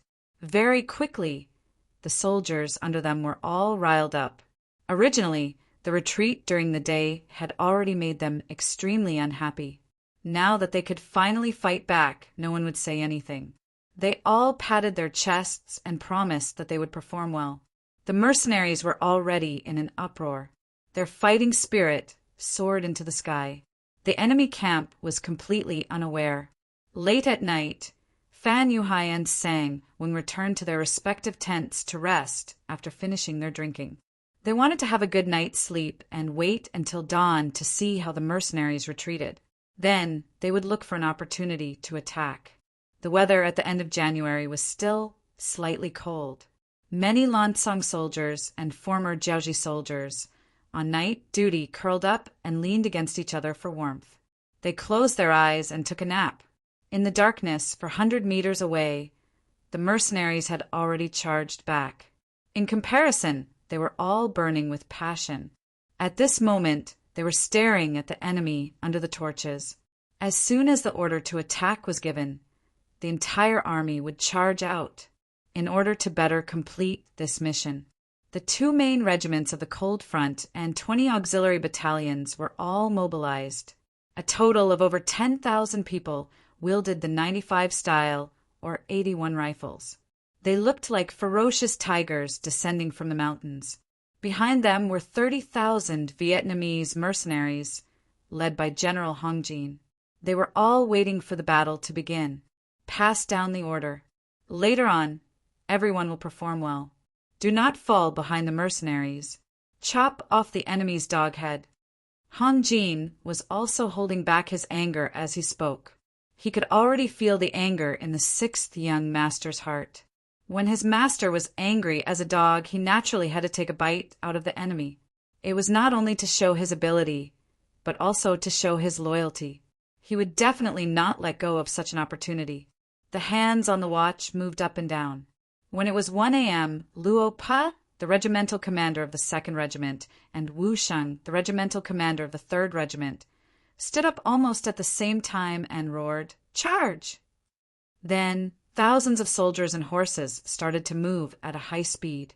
More than 40,000 people roared in unison. Their footsteps landed on the ground, causing the earth to tremble at this moment. The moon, hanging high in the sky, also drilled into the clouds at this moment. It seemed to be afraid, or perhaps it could not bear to see the massacre happen. "What's going on?" A sudden roar rang out, causing the enemy soldiers 400 meters away to wake up from their daze. However, before they could react, more and more enemies appeared in their line of sight. Following that, thousands of gunshots rang out. The first wave of 500 enemies did not even have the time to dodge. They were shot and killed one by one, turning into corpses. It was only a distance of 400 meters, and the cold front and auxiliary soldiers were sprinting forward. In just a minute, they had killed their way into the enemy's camp. Following the battle cries, another clear voice rang out. "All the Hans can be spared if you kneel on the ground. Those who stand will be killed without mercy." The voice rang out again and again, causing the entire camp to be able to hear it. When the 30,000 Han civilians heard this, they first panicked. Then, the first smart person took the lead and fell to the ground. Out of instinct, the others followed suit and fell to the ground. Although they didn't know what the result would be, they didn't know what else they could do at this moment. Bastards, how dare they! The Duke of Loyalty and Courage is truly despicable. Fan Yuhai's tent was filled with cries. When he heard the battle cries outside, he knew that something was wrong. His first reaction was that Yang Qindong did not care about the lives of the Hans. Otherwise, why would he have the guts to attack? He said that he wanted to save the Hans, but that was just a slogan to show his benevolence. Otherwise, why would he have the courage to start a war? Fan Yuhai kept talking about other people's faults. He didn't even think about it. Was his way of doing things open and above board? In a battle between two armies, he did not think about how to defeat the enemy head-on. Instead, he thought about using despicable methods. He was no longer worthy of being called a famous general. Chapter 578. Quick! Gather the cavalry and prepare to retreat. Oh, right. Inform Li Min and Shen Kuan to make their move. After venting his frustrations, Fan Yuhai quickly regained his composure and gave out orders. The attack of the mercenaries was too sudden, to the point that he did not have the time to prepare properly. Based on his intuition, the outcome of this battle was already decided. Since they were going to lose, then the most important thing was to preserve their strength. The other troops could be abandoned, but the 5,000 cavalrymen could not be left here. With the speed of their war horses, they could definitely retreat safely. Under Fan Yuhai's orders, the 5,000 cavalrymen quickly gathered and protected Fan Yuhai as they left the camp. They did not even turn back to Sangnu City, but turned and fled in another direction. It was obvious that he knew his place. He knew that a single city would not be able to stop the powerful mercenaries. At the moment when he led the cavalrymen to retreat, over 100 figures headed in the opposite direction. The leaders were Li Min and Shen Kuan. They had a more important mission to complete. Compared to Fan Yuhai's decisiveness, Sangwing Le's reaction was slower. When he was woken up from his sleep and was told that the mercenaries were coming, he did not escape immediately. Instead, he ordered his men to launch a counterattack. At the same time, he arranged for the captive Han people to be brought over. He wanted to kill the Han people in front of the mercenaries to kill until the other party was terrified and had no choice but to retreat. It was a beautiful dream, but reality was a blow to people. Sang Weng-la had forgotten how strong the enemy was, and how he had successfully infuriated the other party when he forced them to retreat earlier in the day. Once the order was given, how likely was it to be executed? The second and third cold vanguard was like a ferocious tiger, stabbing into the heart of the enemy like a pair of sharp blades. After facing a little resistance, they managed to rescue 4 groups of Han people, each group having about 1,000 Han people. These captive Han people were like livestock, their movements fixed by a few wooden stakes. Even when the cold vanguard arrived, they did not dare to break through the stakes. Just from this point, they were a bunch of zombies without any fighting spirit. Fortunately, not only were these people obedient to the enemy, they were also obedient to the mercenaries. When the slogans were heard, each and every one of them lay on the ground, trembling. It was as if they wouldn't get up even if they were beaten to death. This allowed them to dodge the bullets flying in all directions, ensuring their safety to the greatest extent. Some of the enemies were still threatening and even killing a few people, trying to force them to stand up. However, it was all in vain. Facing the Han people who were already scared out of their wits, their words did not have any effect. Even if they waved the butcher's knife, they would only kill a few hostages who did not dare to resist. When they realized that the Han people could no longer be used as hostages and the mercenaries were advancing faster and faster, the Lansang soldiers had no choice but to retreat. Without hostages, the mercenaries could unleash 100% of their strength and were not afraid of the enemy's counterattack. In the middle of the army, Sang Weng-la took the initiative to enter the battlefield, leading his personal guards to command the 100,000 Lansang workers who were woken up from their sleep to use the catapults to launch a counterattack. "General, our soldiers are currently fighting with the mercenaries. If the rocks fall, it will injure the enemy and also our own brothers." One of the captains saw that the enemy was about to attack indiscriminately and anxiously came up to console him. "Scram, it is our soldiers' glory to be able to fight to the death with the mercenaries. Men, throw the rocks, throw them." Sang Weng-la already knew that Fan Yuhai had escaped with the cavalry, and at this moment, he was incomparably furious. Does the world think that the mercenaries are invincible? Then I will use my strength to defeat them and tell the world that the Lansang soldiers are the strongest. The 100,000 workers came to the front of the catapults and pushed the rocks that were prepared during the day over. Then the rocks flew into the air. It looked like a huge commotion. However, in the dark night, without any professional training, the catapults had no accuracy at all. They just hit wherever they hit. The rocks flew in all directions and whistled past everyone's heads before smashing into the ground, creating a huge pit. It created a huge pressure on the soldiers on the battlefield. They are really vicious, even smashing their own people. "Quick, charge with me. As long as we reach the front of the catapults, these things will be useless." Wu Sheng saw a huge rock fly past his head and smash a dozen meters behind him. He couldn't help but grin and suck in a breath of cold air. Then he quickly made a decision and ordered the army to speed up. The huge rocks gave the mercenaries a huge amount of pressure. At the same time, it also gave pressure to the Lansang soldiers and the 40,000 soldiers that Fan Yuhai had abandoned.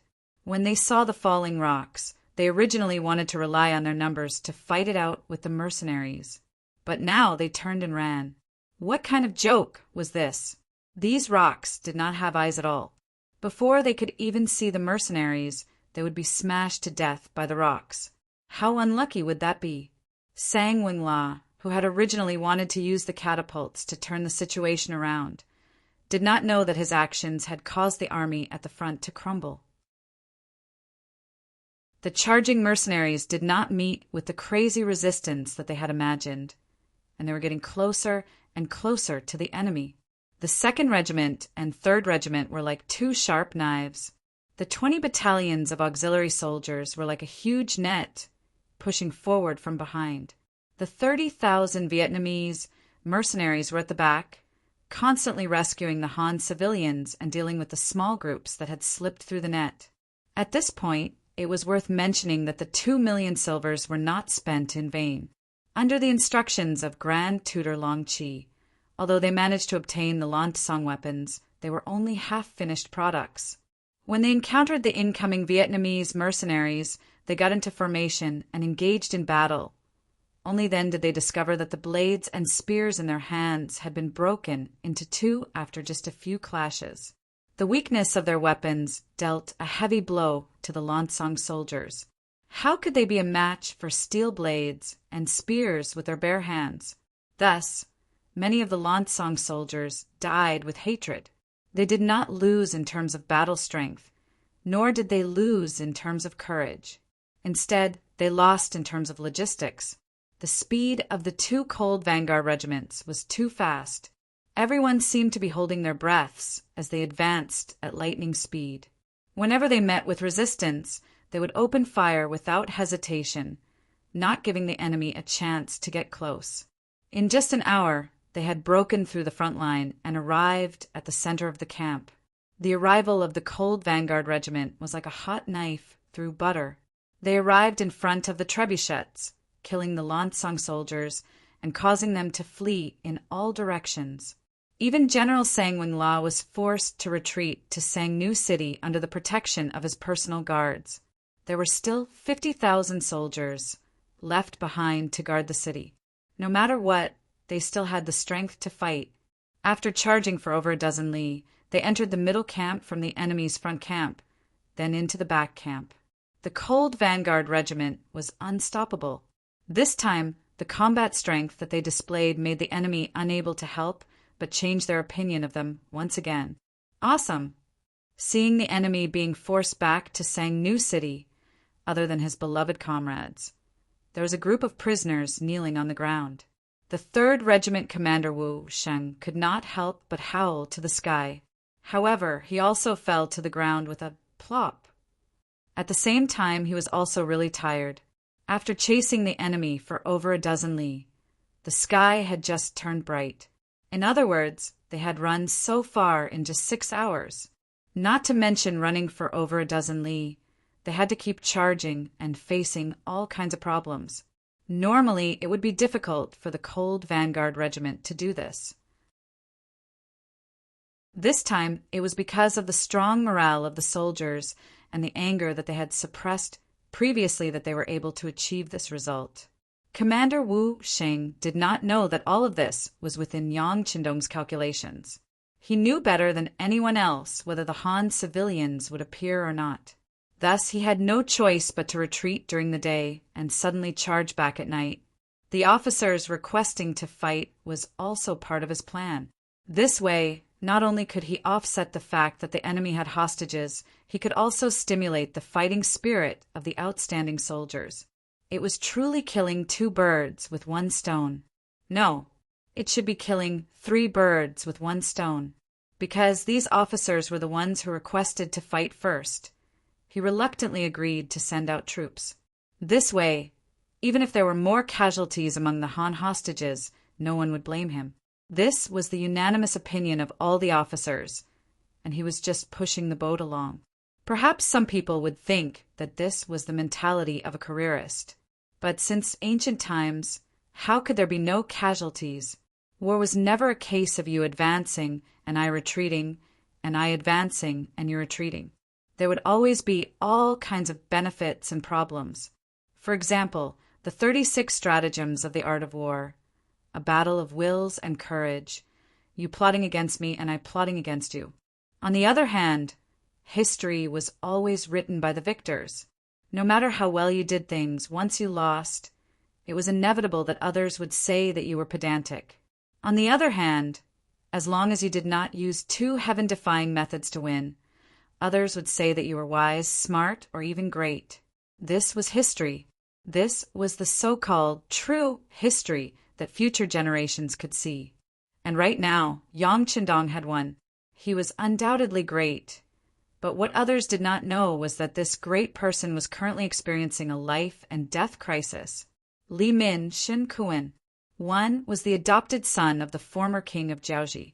The other was a high-level assassin sent by Ming. Originally, these two people had nothing to do with each other. Even their lifelines would not be tangled in the slightest. However, because of a common goal, they actually joined forces, and that goal was to kill Yang Qindong. Chapter 579. One was for revenge, and the other was for precaution. Under Fan Yuhai's persuasion, the two of them came together. Then, they each led their men who had been trained for many years. When the mercenaries launched an all-out attack in the middle of the night, they bypassed the main army and quietly headed to the rear, where Yang Qindong might be hiding. In this battle, in order to achieve the goal of severely injuring the Lancang soldiers and the Jiaoji remnants in one fell swoop, Yang Qindong sent out all his men. Not only did he send out the two main regiments, 20 auxiliary battalions, 30,000 Vietnamese mercenaries, even the Wolf Fong Special Forces and the Ghost Sniper team, who were hidden in the dark, were all sent out. It was just to increase the bargaining chip and obtain a greater victory. In this way, Yang Qindong's security force was only left with 60 members of the 1st and 2nd Guard squads. But even so, no one felt that there was any problem. Not to mention that they were originally at the rear of the army. The enemy had no time to deal with the attacks of the mercenaries, so why would anyone come find trouble with them? With the presence of the 1st and 2nd Guard squads, who could rush into the headquarters and hurt Yang Qindong, no one had such strength. So this time, even Tiger Man, who had always been cautious, did not say that he would leave any troops behind to strengthen the young master's security force when he saw the army move out one by one. Now that the battle was the priority, one more person left behind would mean one less force on the battlefield. In the big picture, he would not do this. No one thought that there would be any danger, but the danger really did appear. That was when Yang Qindong stood in front of the sand table, constantly listening to the battle reports from the reconnaissance battalion in front. Just as he was practicing the battle between the two sides, gunshots suddenly rang out from outside. What's going on? Without needing Yang Qindong to ask, Beta Persei immediately walked out.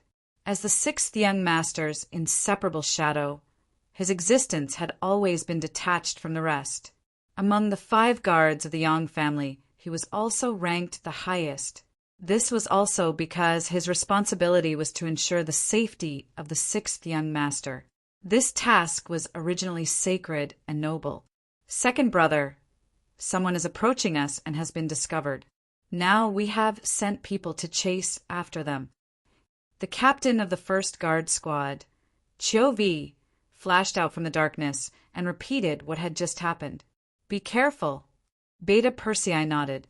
He just thought that some stragglers had accidentally entered here. However, his duty still made him say this very seriously. Don't worry, second brother. Chiu Vi nodded his head. Although he was a little older than Beta Persei, in terms of duty, especially in the heart of the 6th young master, he was obviously not as important as Beta Persei. It was not a loss to call him second brother. Beta Persei returned to the command center. When he saw Tiger's Mane's questioning gaze, he gently shook his head, indicating that it was not a big deal. After Tiger's Mane gave him a reassuring look, he followed behind Yang Qindong and inserted flags everywhere on the sand table. Bang, bang, bang. Several gunshots rang out again. This time, the sound seemed to be a little clearer. Beta Persei's figure flashed out again, but not long after he walked back. There were still small groups of enemies appearing, but it was not a big deal. Tiger's Mane continued to assist the 6th young master in completing the military situation analysis on the sand table. But then the 3rd wave of gunshots rang out. This time, without waiting for Beta Persei to rush out of the command center, Tiger's Mane was the first to walk out. If the first time was a coincidence, the second time was an accident, then what was the third time? If it was too much of a coincidence, then it was not a coincidence. Someone had done it on purpose. Soon, Tiger's Mane walked back to the command center, but at this moment his face was not looking good. When he noticed that Yang Qindong was looking at him, he knew that he had to tell the truth. He lowered his head and said, "Young master." Some unknown enemies suddenly appeared outside. They are like ghosts. They come and go without a trace. 3 of our team members have been injured. Injured? Did you catch the culprit? Yang Qindong was surprised when he heard this. He was well aware of the strength of the guard squad. Putting aside the fact that their training requirements were already higher than the most elite of the cold front, just the sparring sessions with him had already shown how much they had improved. For someone to be able to injure them, and even injure 3 of them in one go, it was only natural that they would be shocked. Tiger's Mane, who was questioned by Yang Qindong, looked a little bitter.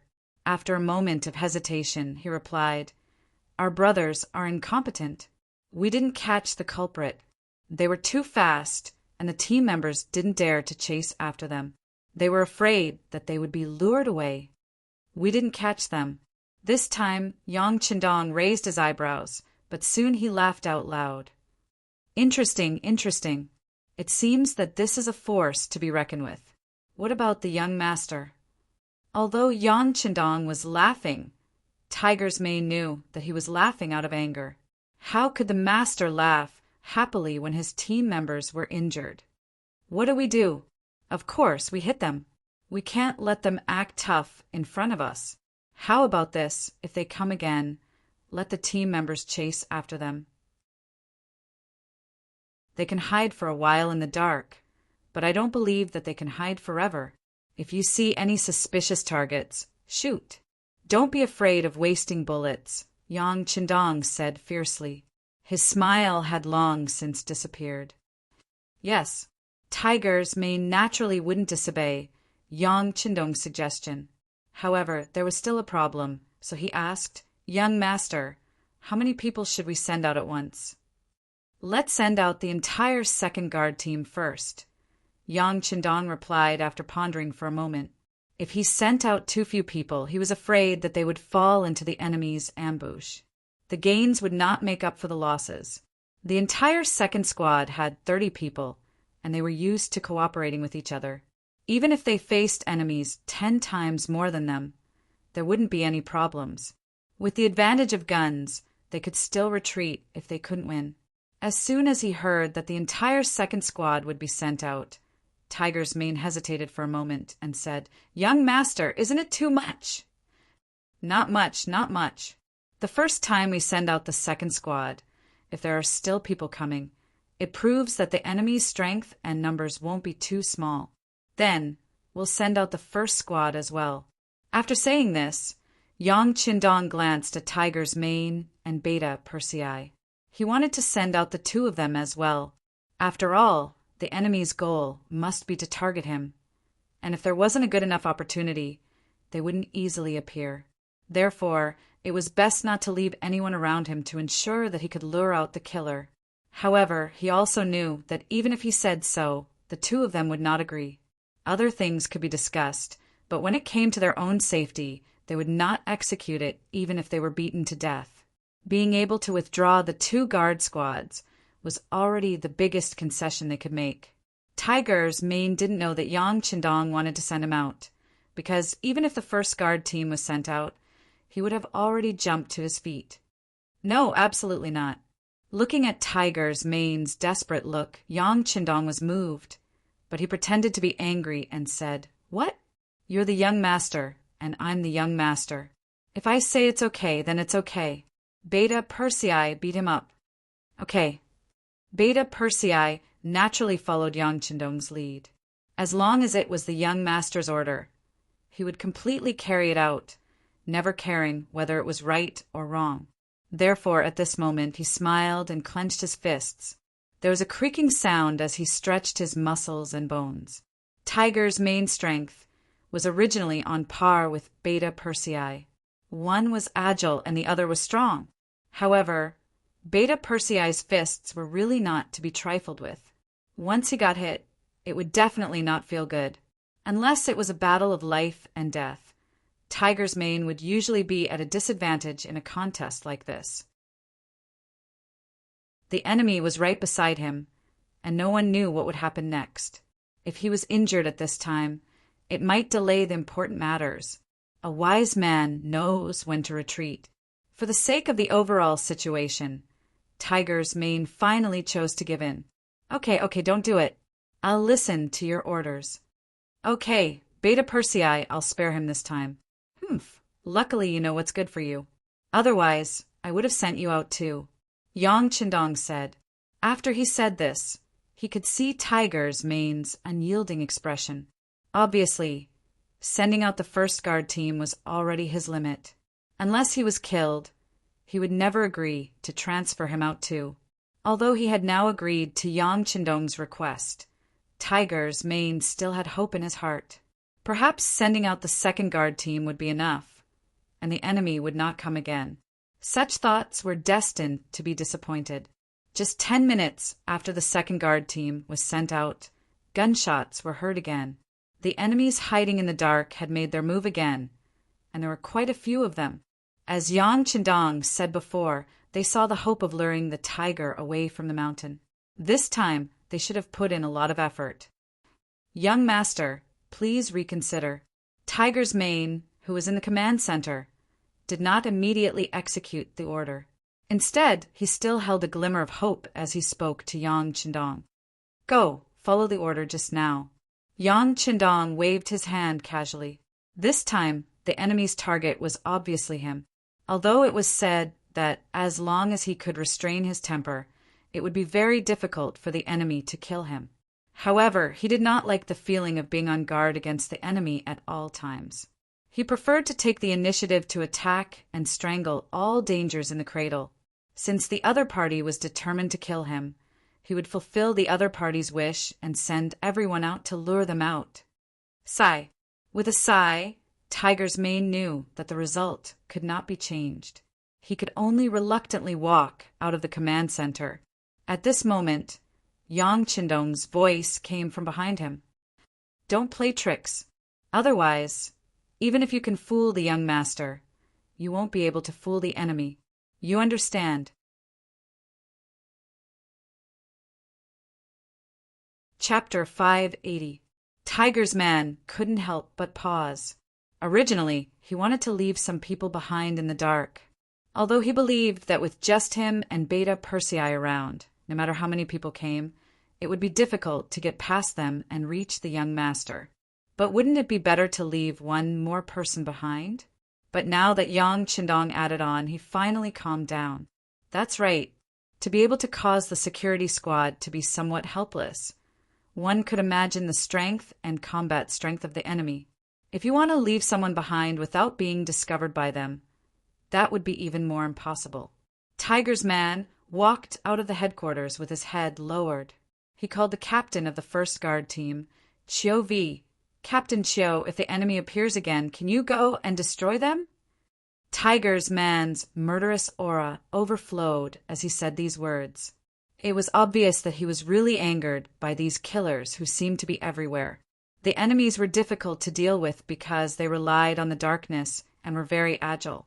Once they were discovered, those people would immediately retreat, frantically. However, the guard team could only stay in place due to their duties. Naturally, they would suffer a little. However, Cho Wu immediately regained his confidence when he heard that they could chase after the enemy.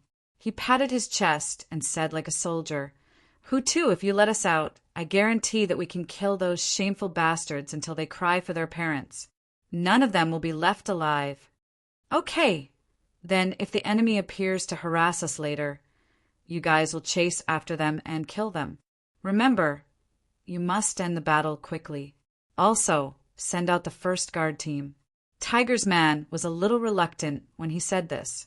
When Chiu V heard that he could go out and kill the enemy, he was so happy that he was about to agree. But when he suddenly heard that he was going to send them all out, he couldn't help but be stunned. If we send them all out, who will be responsible for the safety of the sixth young master? That's exactly what the young master meant. He was worried that it would be dangerous if too few people went out, so he sent everyone out. Naturally, Beta Persei and I will be responsible for the safety here. If you're really worried, then go and come back quickly. This is a military order. Execute it." After saying this, Tiger's man turned around and walked towards the command center. He was worried that he would change his mind if he stayed any longer. Although he had never disobeyed Yang Qindong's orders, for some reason, he couldn't help but do it this time. Qiu Vi was left standing on the spot with a dumbfounded expression. With his intelligence, he quickly realized that this must be the sixth young master's plan to lure the snake out of its hole.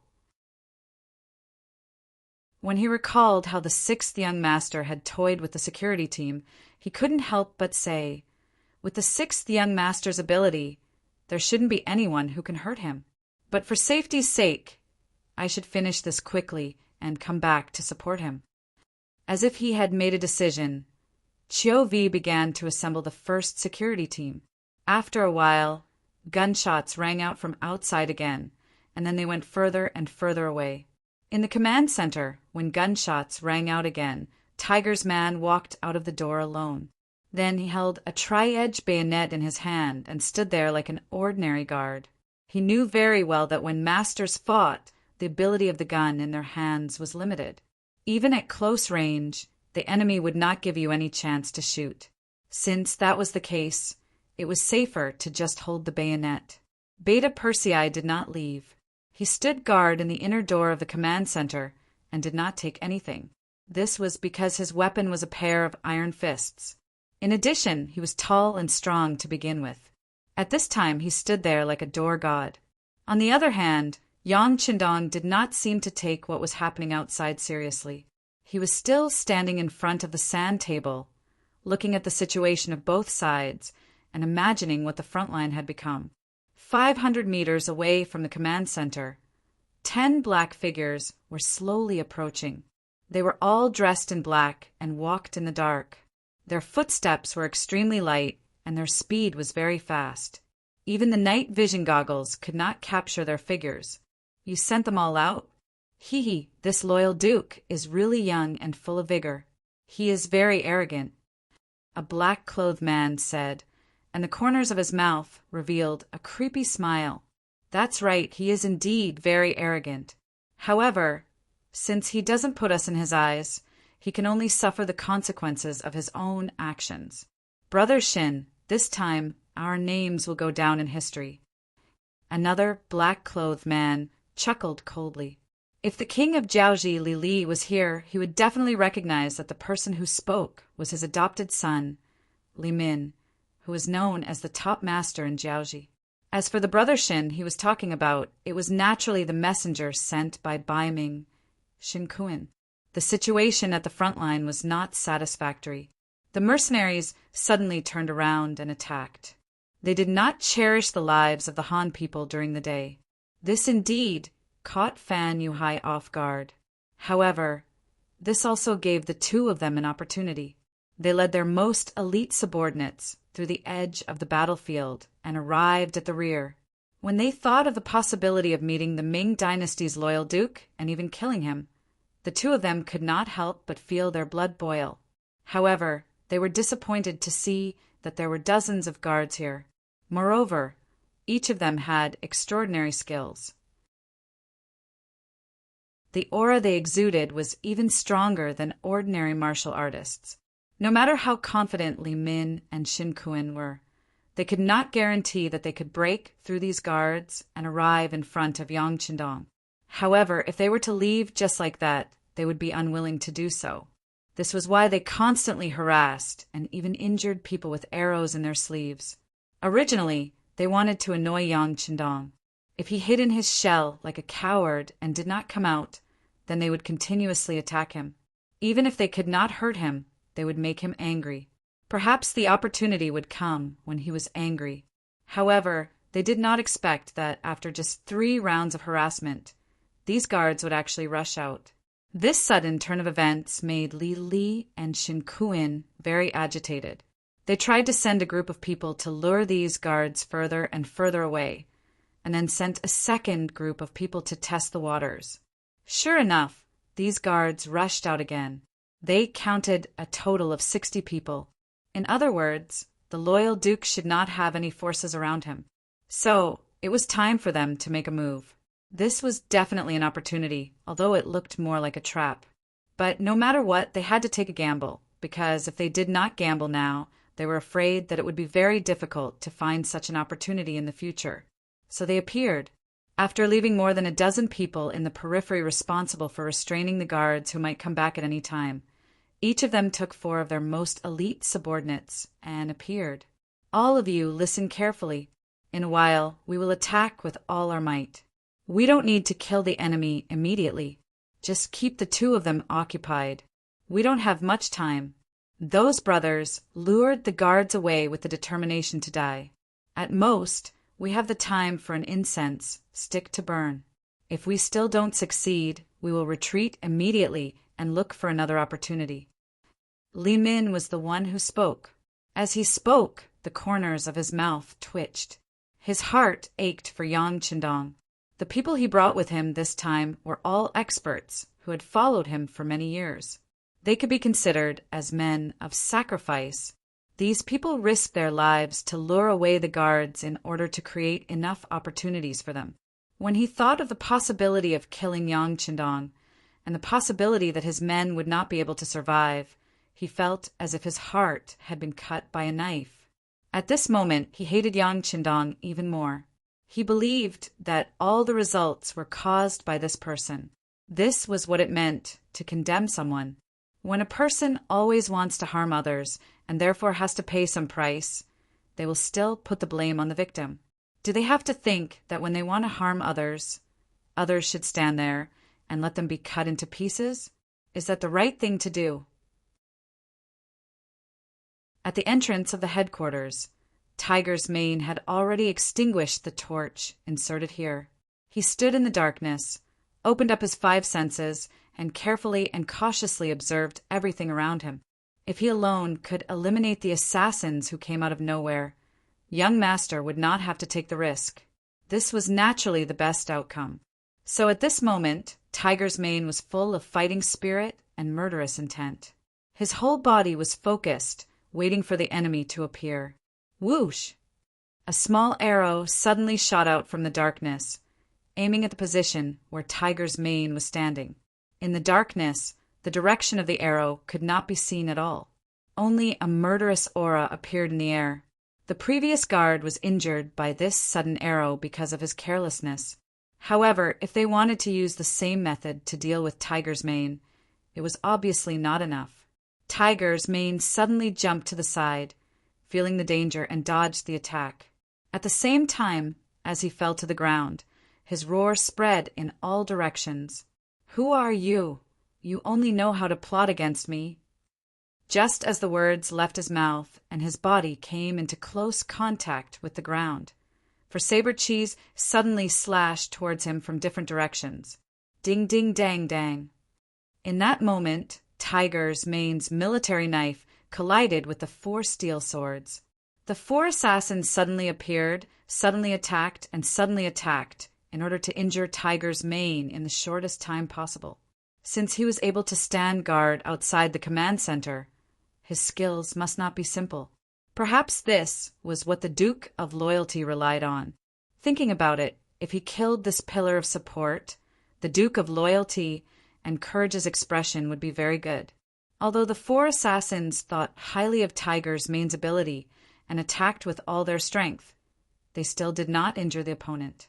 Instead, Tiger's Mane stood up like a carp and laughed. "So it's 4 reckless dogs bark. Watch me take your lives." Tiger's Mane would not shout for no reason. This was to remind young master in the headquarters that 4 enemies had appeared.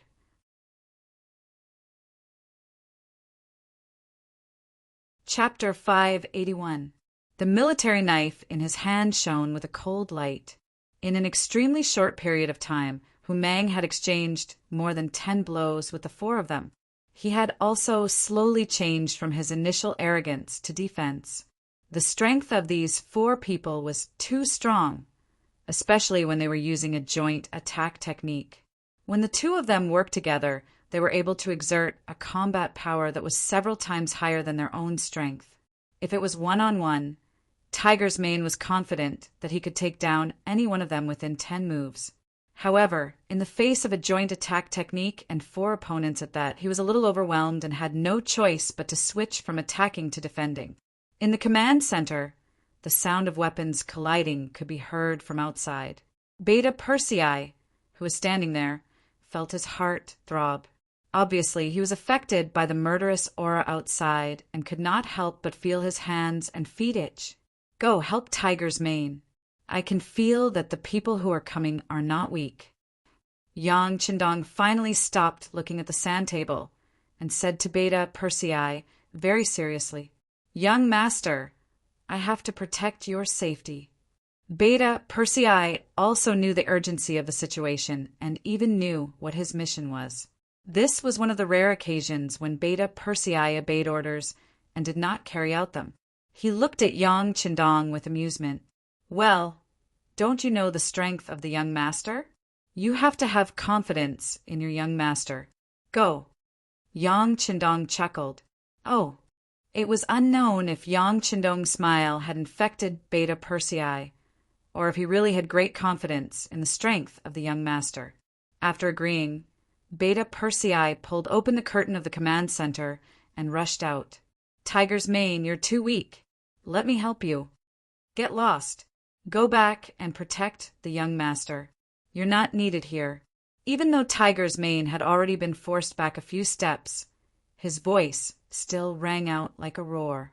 Unfortunately, Beta Persei came under the orders of the 6th young master. How could he care about Tiger's mane? He roared and rushed into the battle, instantly sharing the firepower and attracting the attention of the other 2 players. Because of this, Tiger's man's pressure was reduced. Finally, he no longer had to retreat and defend passively. He could now consider counterattacking and killing the enemy. However, before they could start their counterattack, another 4 shadowy figures jumped out and surrounded them. There were a total of 8 of them, and this was the last of Shin Kuin's strength.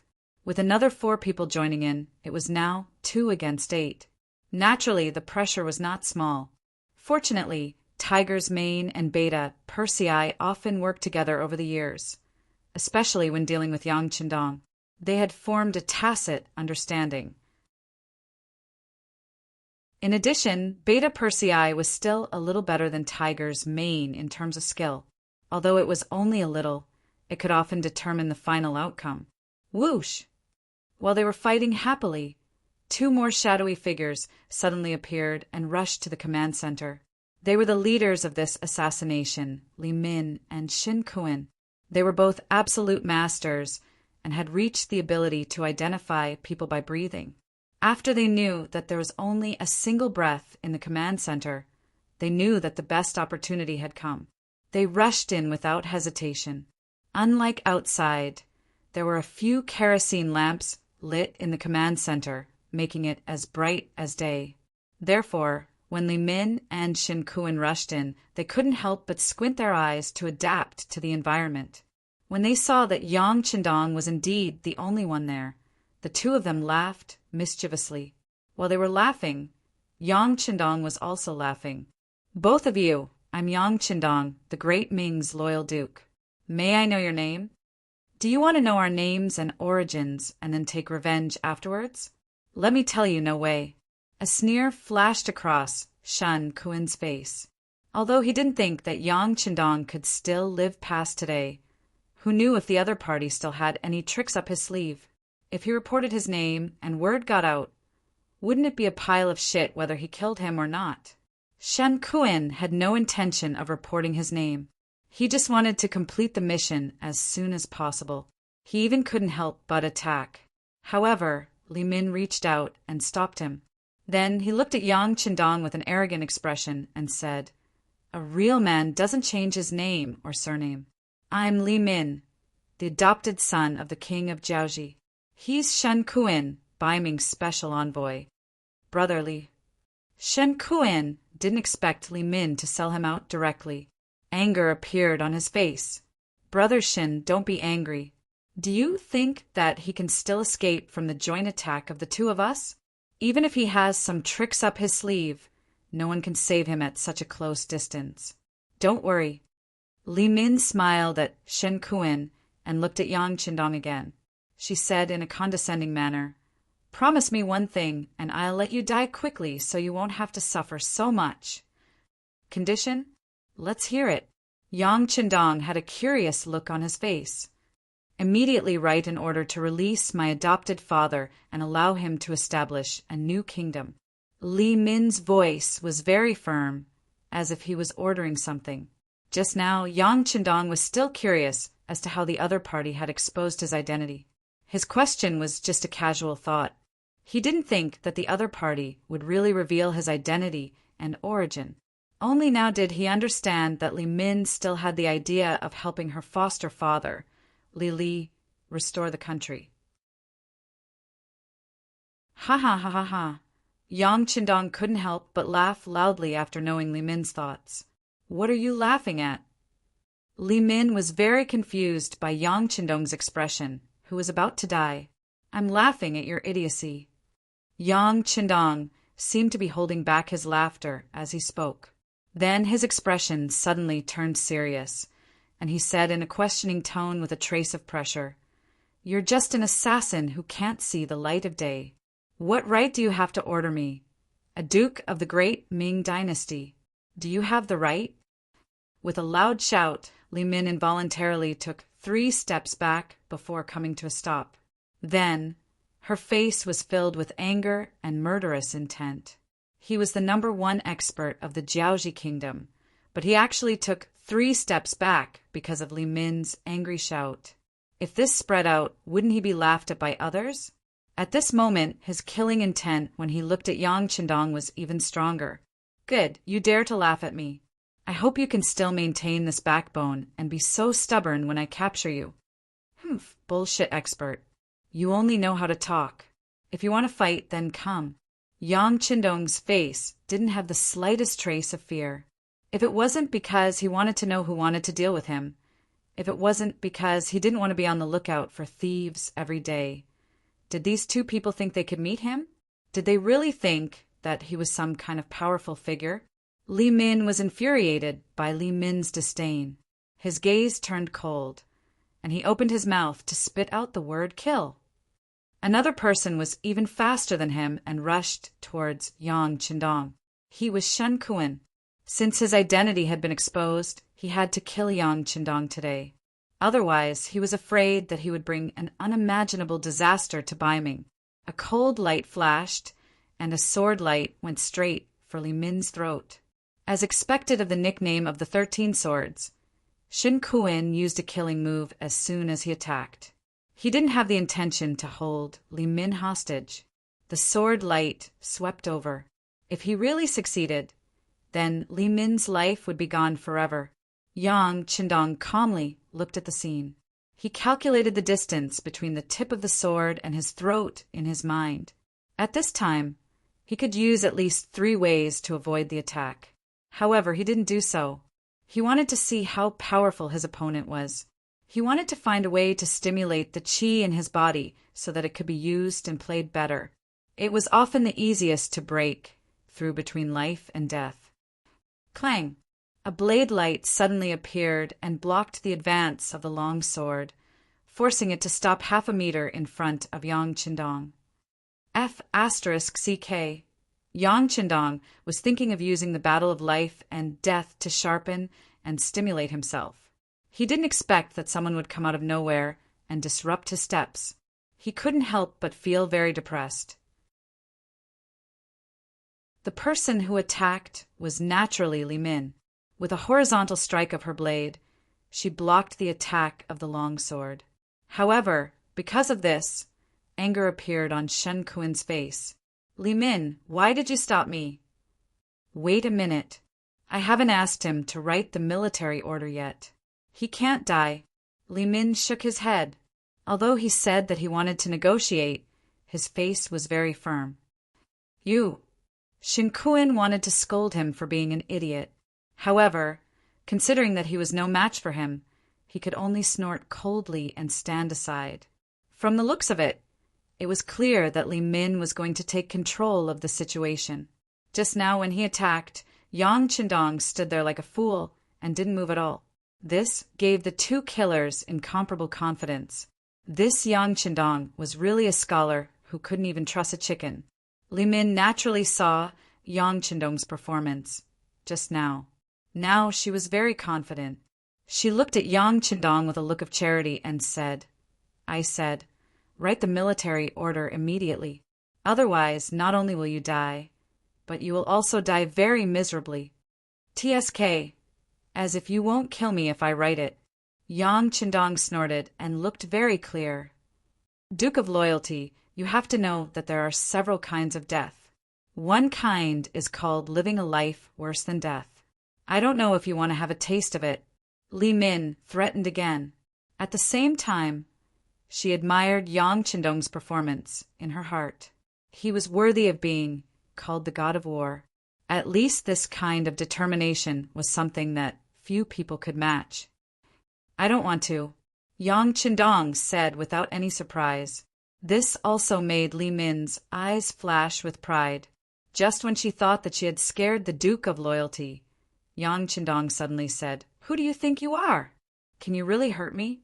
It's better to kneel down and surrender now. Maybe I can give you a quick death if I'm happy. Otherwise, I think you don't want to taste the feeling of living a life worse than death."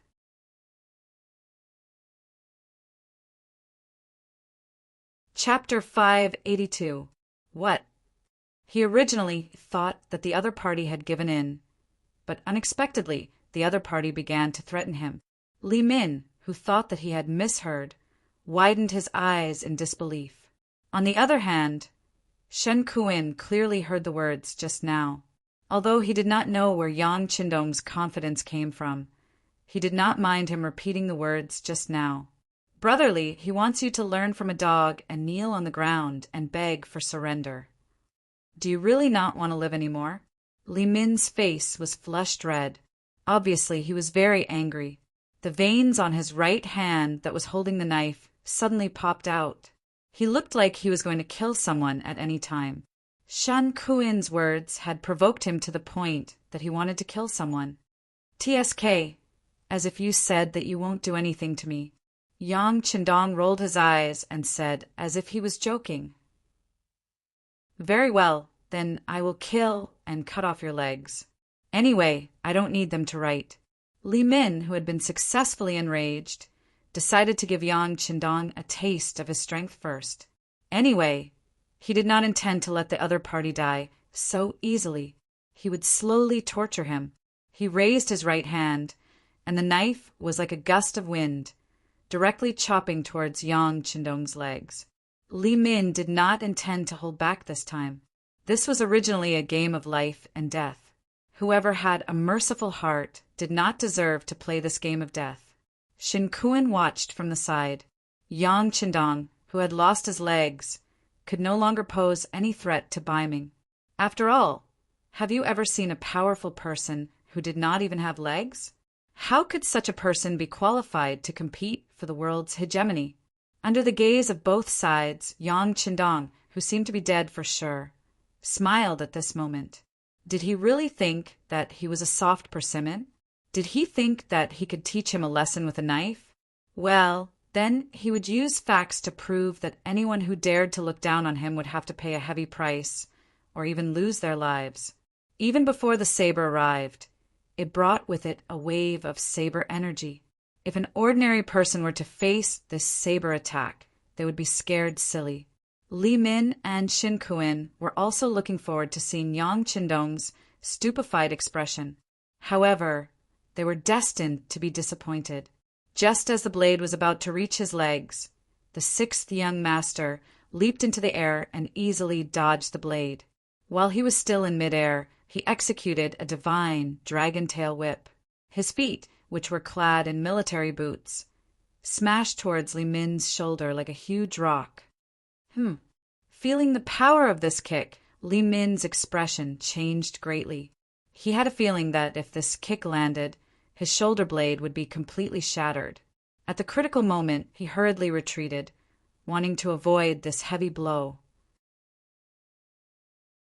As expected of the #1 expert in the Jiaoji kingdom, Li Min's reaction was as quick as a fox causing the huge foot to miss.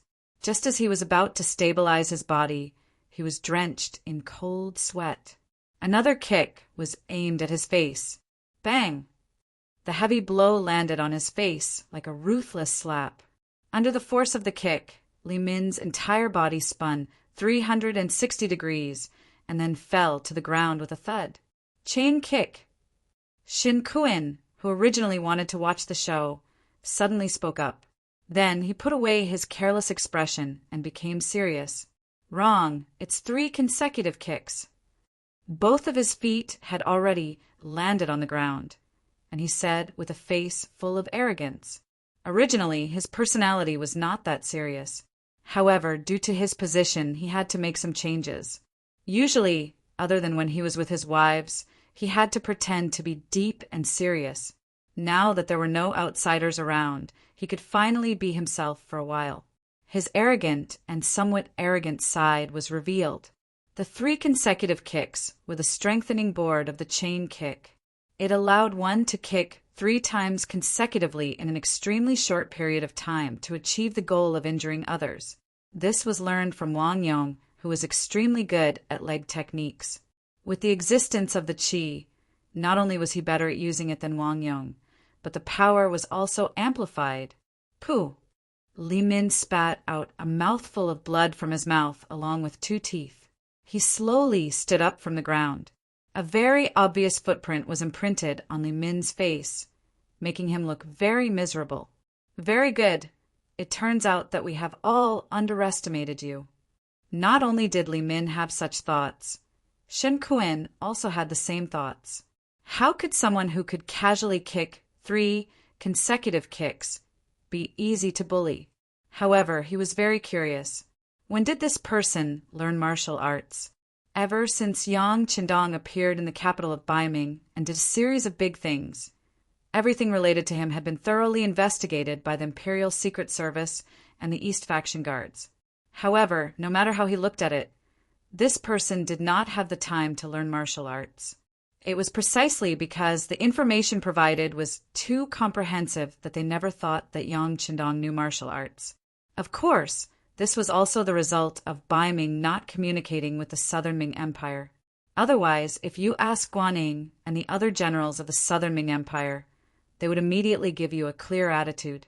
Although the fact that Yang Qindong knew martial arts was somewhat out of Shen Kuin's expectations, he immediately understood everything. He could not help but coldly say, "So that's how it is. The reason why you dared to wait for us here alone is because of your martial arts?" Bingo! Your answer is correct. It seems that you are not stupid. However, don't your superiors know that if you failed to assassinate me, would Ming be able to withstand my anger? Yang Qindong gave Shen Kuin a "you are considered smart" expression, then asked a question that the other party could not answer. Humph. Since he could not answer, Shen Kuin naturally did not need to answer. He just snorted coldly and looked at Li Min. Originally, his identity was confidential. Even if they wanted to investigate, they would not be able to find any relationship between him and Ming. However, it was all Li Min's fault. He was too arrogant and exposed his identity. If they could not kill Yang Qindong today, the next unlucky one would be the Southern Ming Empire. Don't look at me like that. Today, he will definitely die here. Li Min naturally understood Shen Kuin's intention, but he did not care. He had always been the type to not give up until he achieved his goal. At the same time, he was also a person who would do anything to achieve his goal. Therefore, he had made sufficient preparations. If he did not succeed, he would die for a righteous cause. Li Min said decisively and was even more absolute. This also increased Shen Kuin's desire to silence him. He nodded. Okay, in that case, the 2 of us will work together to kill him. Okay.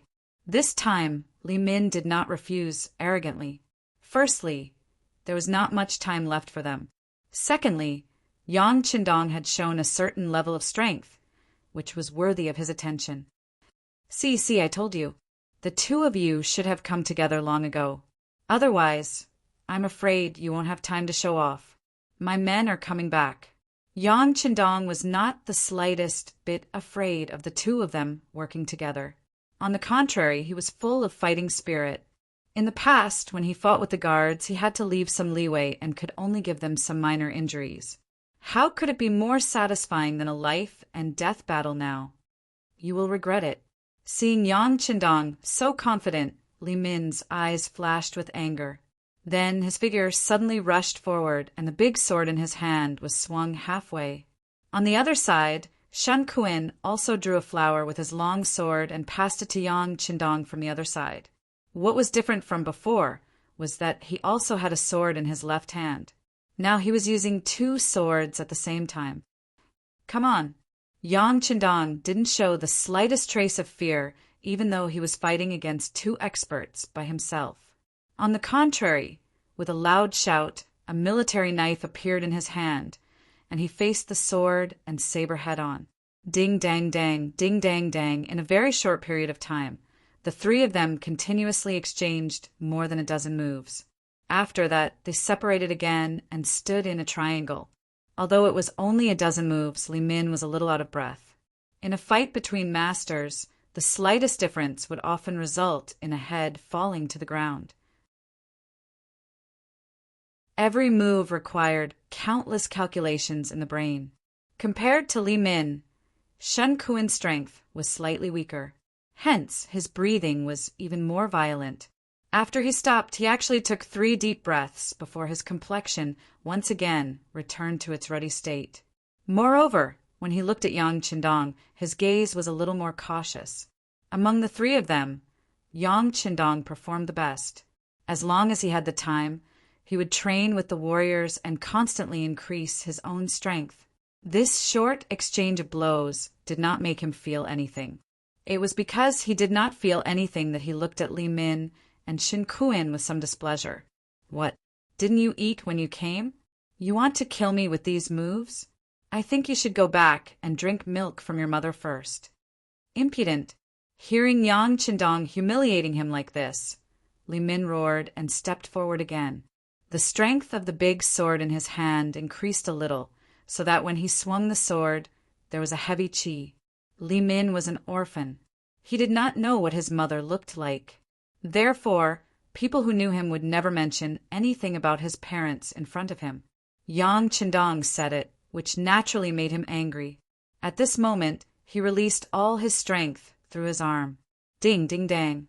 After just one hit, Yang Qindong felt the military knife in his arm sink.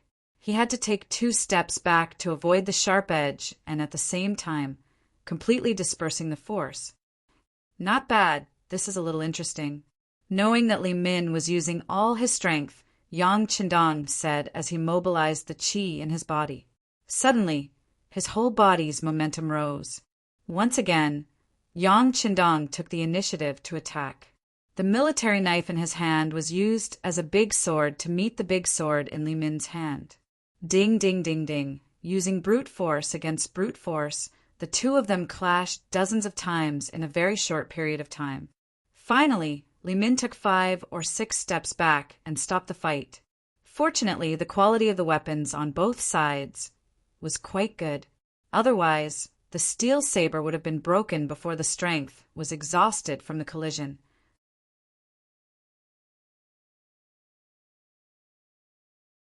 Chapter 583. Li Min's face was pale as he retreated.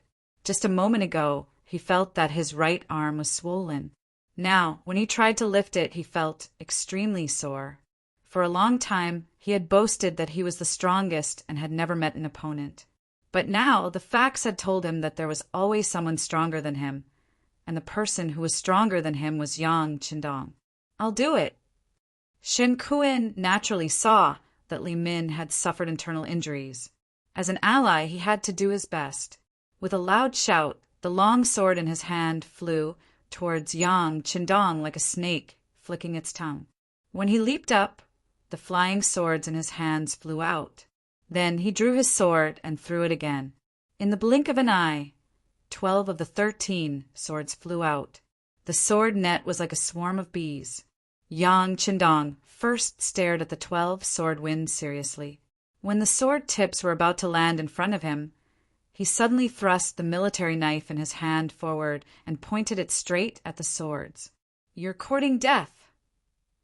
Seeing that Yang Qindong actually pointed casually in the midst of the swords, a cold killing intent flashed across Shen Kuen's face. This was his famous, unique skill, the 100 sword fingers. 12 swords formed a net of sword attacks. Even when he faced Li Min before, she could only retreat to avoid the attack.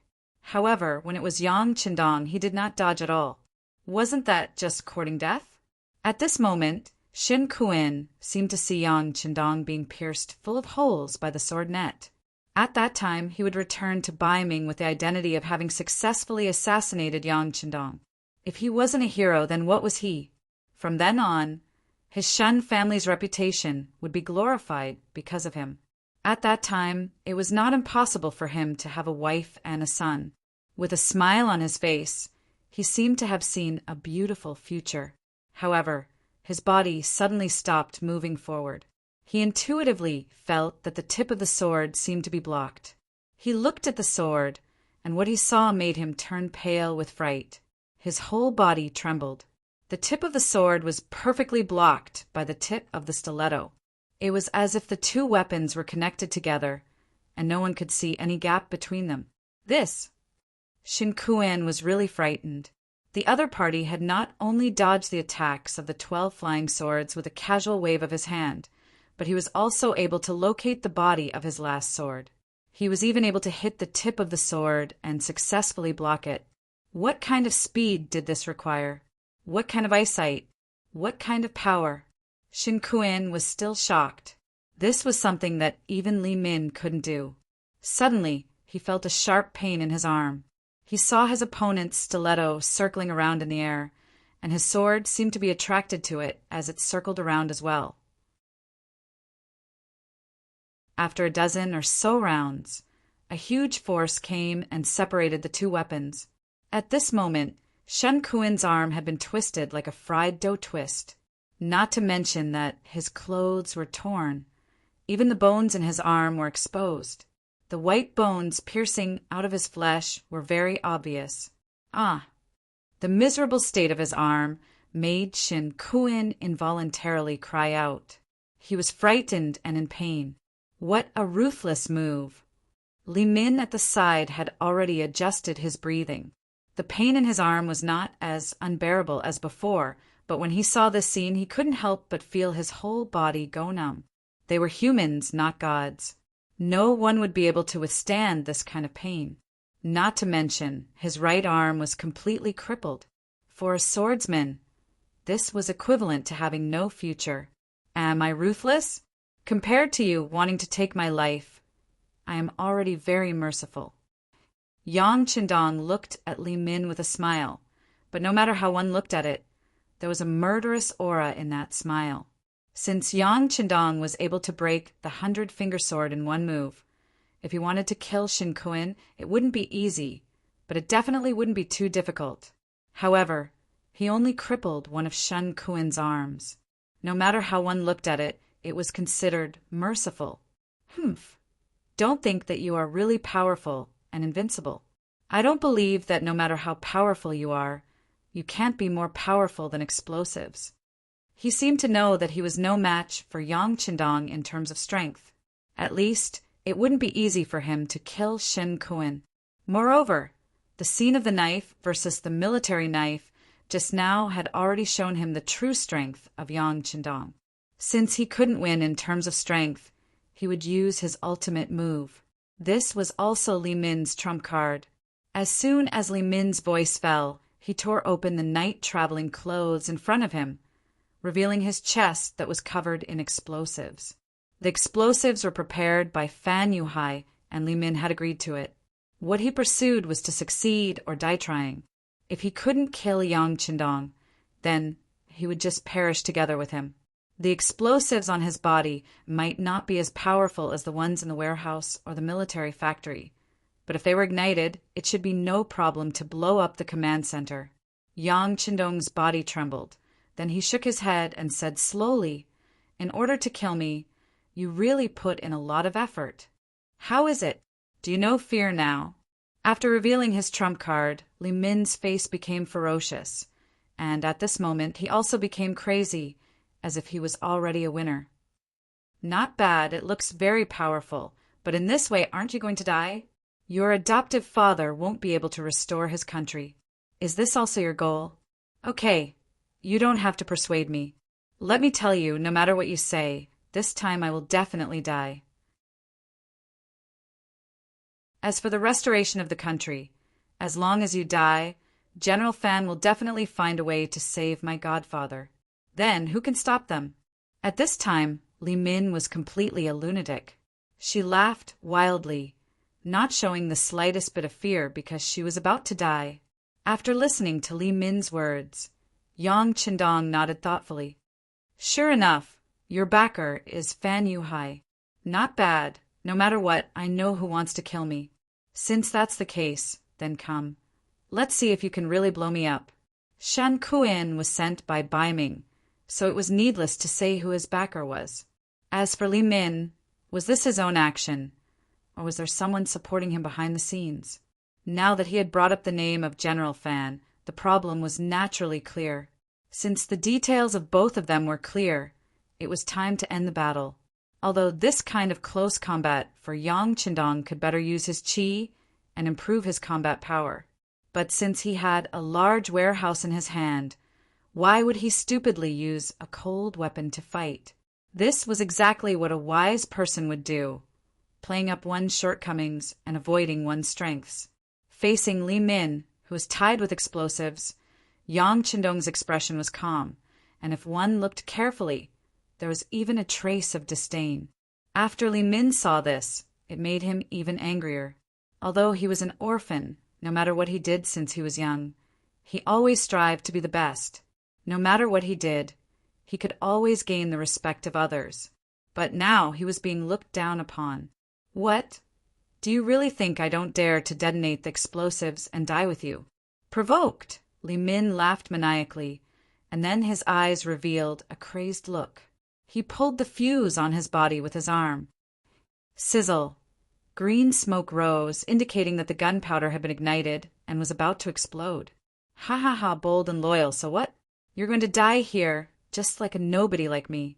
When the time comes, ashes to ashes, dust to dust, what's the difference between us? Li Min, who seemed to have entered a crazed state, laughed maniacally, as if he had gotten what he wanted. As long as he could kill Yang Qindong, Fan Yuhai would have a lot more opportunities, and there would be hope for his godfather to restore Jiaoji. In this way, his death was completely worth it. You're crazy. Shen Kuan, who was half kneeling on the ground, pointed at Li Min with his left hand, his mouth agape. He did not know if his cold sweat was caused by fear or by the pain caused by Yang Qindong's heavy injury. In order to achieve your goal, you'll do anything. You do have the potential to be a hero. Unfortunately, you've chosen me as your opponent, so you're destined to get nothing, only death. Facing Li Min, whose fuse was getting shorter and shorter, Yang Qindong evaluated him as a winner. Then, a mysterious smile appeared on his face. Following that, he suddenly disappeared from where he stood. No matter how glib your tongue is, you're still going to… Li Min, who was about to mock Yang Qindong, suddenly realized that his opponent had disappeared. Not only that, even his aura had disappeared. He was an assassin, an ace assassin, the #1 expert in Jiaoji.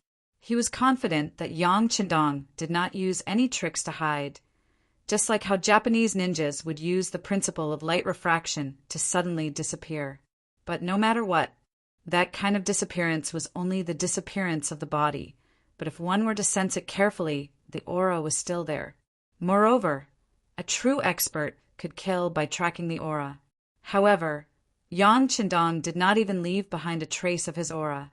It was as if he had never appeared here in the first place. What's going on? Where is he?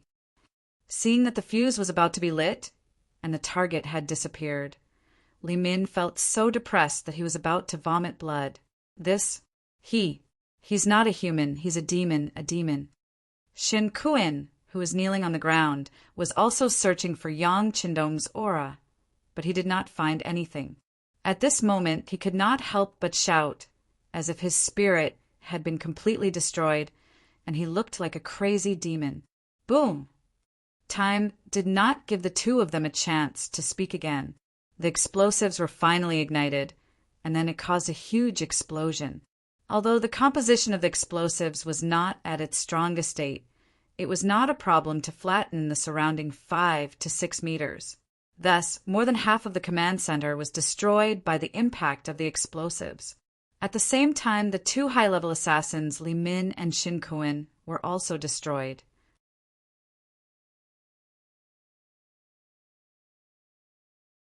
Chapter 584.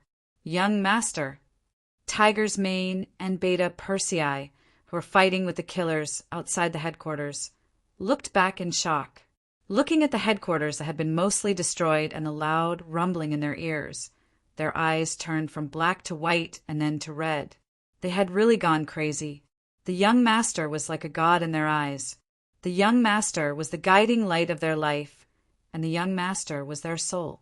But now that their souls were gone, how could they continue to live? Kill! At this moment, Tiger's Mane and Beta Persei burst out at the same time.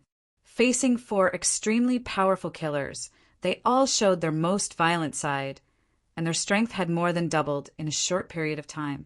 Speaking of which, Tiger's Mane and Beta Persei's foundation was not very good. They were not the kind of people who had practiced martial arts since they were young, nor were they martial arts geniuses. Their strength gradually increased because they followed Yang Qindong and were taken care of by him. It's just that this kind of strength was naturally no problem for them to deal with ordinary people. But once they encountered a powerful killer, they seemed a little powerless. This was also the reason why, after fighting for a long time, they still couldn't deal with the enemy in front of them, even though they knew that the young master might be in danger. But now it was different. The sound of the explosion was a little too wild. Worried about the safety of the 6th young master, the two burst out, breaking through their own potential and increasing their combat power. If all of this was used on ordinary people, it should be said that they were anxious. When people are anxious, they will have no scruples, and their lethality will increase a lot. Originally, they were evenly matched, but now they suddenly burst out, and it was the kind of attack that only killed the enemy and did not defend. Soon, the 8 killers that the two were facing fell straight to the ground and died. Of course, Tiger's Mane and Beta Persei also had a few more wounds on their bodies. However, the two of them completely ignored it and rushed straight to the command center not far behind them. They wanted to find Yang Qindong. They firmly believed that the young master would be fine. Of course, Yang Qindong would be fine. At the last moment, he entered the big warehouse. It was also the first time he had thought about it. Not only did the warehouse contain hundreds of years of advanced weapons and knowledge, it was also a safe haven. No matter how chaotic the outside world was, this place was as peaceful as ever. After the aftermath of the explosion, Yang Qindong walked out of the big warehouse. He touched the light-colored pentagram on his arm and couldn't help but feel a myriad of emotions. What kind of fortuitous encounter did he get to own Datsang? With such a good thing in his hands, shouldn't he do something? Otherwise, wouldn't he be letting down this pentagram and Datsang's love for him? Young master, young master. Tiger's Mane and Beta Persei's voices kept ringing. Yang Qindong suppressed the matter of Datsang in the bottom of his heart and walked out with a smile. What are you shouting for? Young master is fine. Look at you. It's better for men not to cry. It doesn't look good. That's right, at this moment, Hu Mang and Second Yang had snot and tears running down their faces. For a grown man to cry like this, it was indeed unsightly. When the two saw that Yang Qindong was fine, they couldn't help but rush over in surprise. They touched the 6th young master's body here and there, as if they were afraid that something was missing. Okay, I'm fine. I hid too far away just now. The explosion didn't hurt us, but the command center... Oh, and the sand table was blown away. What a pity. Puffed! Tiger's mane and Beta Persei almost spat out their saliva. At this time he was still thinking about the loss of the sand table. Their young master was really careless. What a weirdo. Li Min and Shen Kuan were dead, and not even their bones were left. After dealing with these two experts, it didn't take long for the first and second guard teams to withdraw. They loyally completed Yang Qindong's arrangement and chased all the way out, killing all the black-clothed assassins they saw. But when they returned to the camp, they couldn't help but blame themselves. The command center was blown up. Fortunately, the sixth young master was fine. Otherwise, they would have to apologize with their lives. Even if Yang Qindong was fine, the two captains Qiu Vi and Dao Xiao still came to apologize. In this regard, Yang Qindong did criticize them. See, there will always be someone stronger than you. Your abilities are still lacking. If it weren't for the young master, my strength is not bad. Wouldn't it be dangerous this time? Just you wait. When this is over, you will train hard for me. When the time comes, whoever complains about being tired will have to leave the guard team and serve in the cold front. In the face of Yang Qindong's reprimand, the two captains obeyed and didn't talk back. They knew that the young master was doing this for their own good. After today's incident, they also decided to train harder. In the future, they must not let today's dangerous incident happen again. Below Sangnu City, the mercenaries were cleaning up the battlefield and surrounding the place. After a night of charging and fighting, the Lancang soldiers were defeated. Of the 50,000 Lancang soldiers, 45,000 Fan Yuhai soldiers escaped with Sang Wenla. Less than 10,000 of them escaped into the city. The rest were either killed or captured. Also captured were the 100,000 laborers of Lancang, as well as 20,000 Han civilians and countless military supplies. The harvest from this battle was bountiful. This battle also showed the might of the mercenaries, which could be seen from the morale of the soldiers. When Yang Qindong arrived outside the city, he saw the tired but energetic soldiers. Good. Everyone fought well in this battle. Someone will calculate the military merits later. As for now, everyone should have a good night's rest. We will attack the city tomorrow morning. Yang Qindong's affirmative attitude made all the soldiers who participated in the battle excited and happy. Some of them were already thinking about how to perform well in the battle tomorrow. On the contrary, in Sangnu City, General Sang Wenla was dispirited. He originally thought that he had found the weakness of the mercenaries and saw the hope of victory. But who would have thought that everything would be reversed at night? Not only was the army heavily damaged, they could only wait in the city to be attacked. Tell the brothers to defend the city. We must be confident. In a few days, the king will send reinforcements. At that time, it will be time for us to counterattack. These words also attracted the approval of some of the captains and Kiliarchs. It seemed that the morale of the soldiers had also increased. Only Sang Wenla knew that the Lancang kingdom did not have any reinforcements. In the Battle of Wuhe Forest, General Lati died and they lost 100,000 soldiers. In the Battle of Hanoi City, General Sai Shi died and they lost 60,000 to 70,000 soldiers. Last night, they lost another battle and they lost nearly 100,000 soldiers. After consecutive defeats, the military strength of the Lancang kingdom had long been depleted. The 60,000 soldiers in his hands were the main force of the entire army. However, this main force was still surrounded by people, as if they would be eaten up at any time. These mercenaries were too scary. In the midst of trembling, the night finally passed. At dawn the next day, the mercenaries outside Sangnu City gathered and stood quietly outside the city, waiting for the sixth young master to give them the order to attack. Yang Qindong also changed into the Golden Marshal's uniform and walked over to a high ground outside the city. Victory in war was the result of the joint efforts of the generals and soldiers. In Yang Qindong's view, the strength of an army could be reflected from its external performance. It was roughly divided into 4 classes.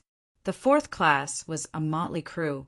They had no military discipline and robbed everywhere without a goal. Such an army would scatter as soon as they were attacked by an organized army. They were definitely not strong. The 3rd class army had a complete organizational structure.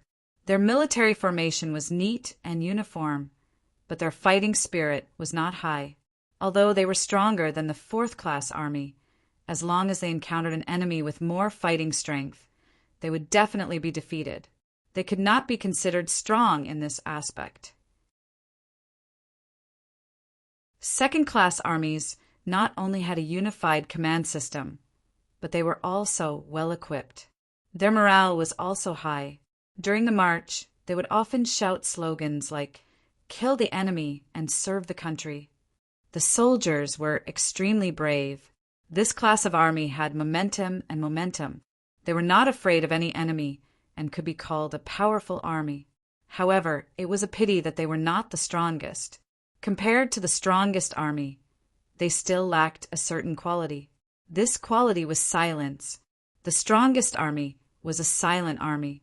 This silence did not mean that the people in the army were mutes or did not speak. The so-called silence referred to a kind of momentum. Although there were tens of thousands of people, there was only one voice, one order, one goal, one step, one decision. In the end, to accomplish something, it would explode with unimaginable power. Lung Feng was the representative of the power of silence. When they moved, they were like thunder, shocking the world. When they were still, they were like statues, motionless and steady. With such an army and the powerful firearms provided by Dachang, there was no reason for them to lose or not win. At this moment, outside Mulberry Rage City, a dense mass of soldiers stood in the valley. They had different appearances, different military ranks, came from different places, and had different preferences, but they were all gathered in the same place, listening to the same voice, looking in the same direction. Not a single sparrow could be heard. This was the true meaning of silence, the most important quality of an army. This was a first-rate army. Such an army was invincible and invincible. In comparison, the army led by Sang Weng-la could not even be considered a second-class army. It was only a third-class army. Coupled with the defeat, the morale of the army had plummeted. There was no longer any possibility of stopping their advance. "I order," Yang Qindong's heroic voice shouted, "Attack!"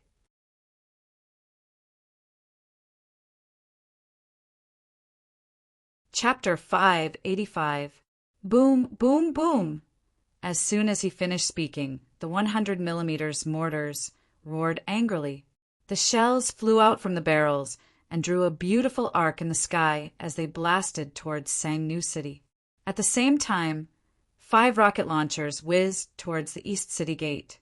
The seemingly sturdy East City Gate was instantly destroyed, revealing the figures of the Lansang soldiers guarding behind the gate. Charge!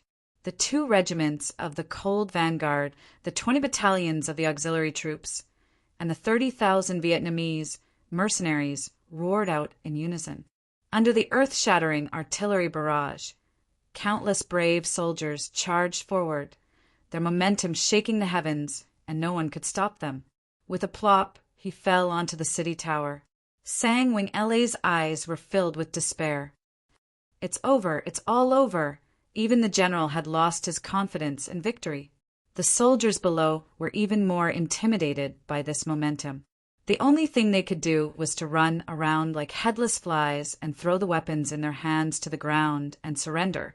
The Lansang Kingdom had already used up all their strength in the Battle of Hanoi City. They had used all the fireproof guns and iron shields that they hurriedly produced.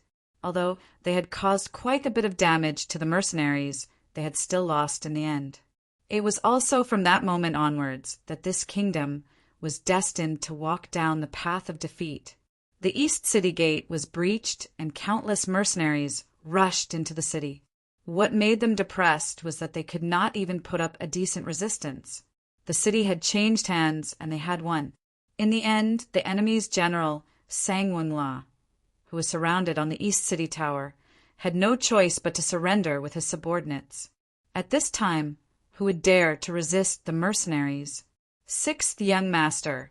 Sang New City has been conquered. Sang Wingla has surrendered and been captured.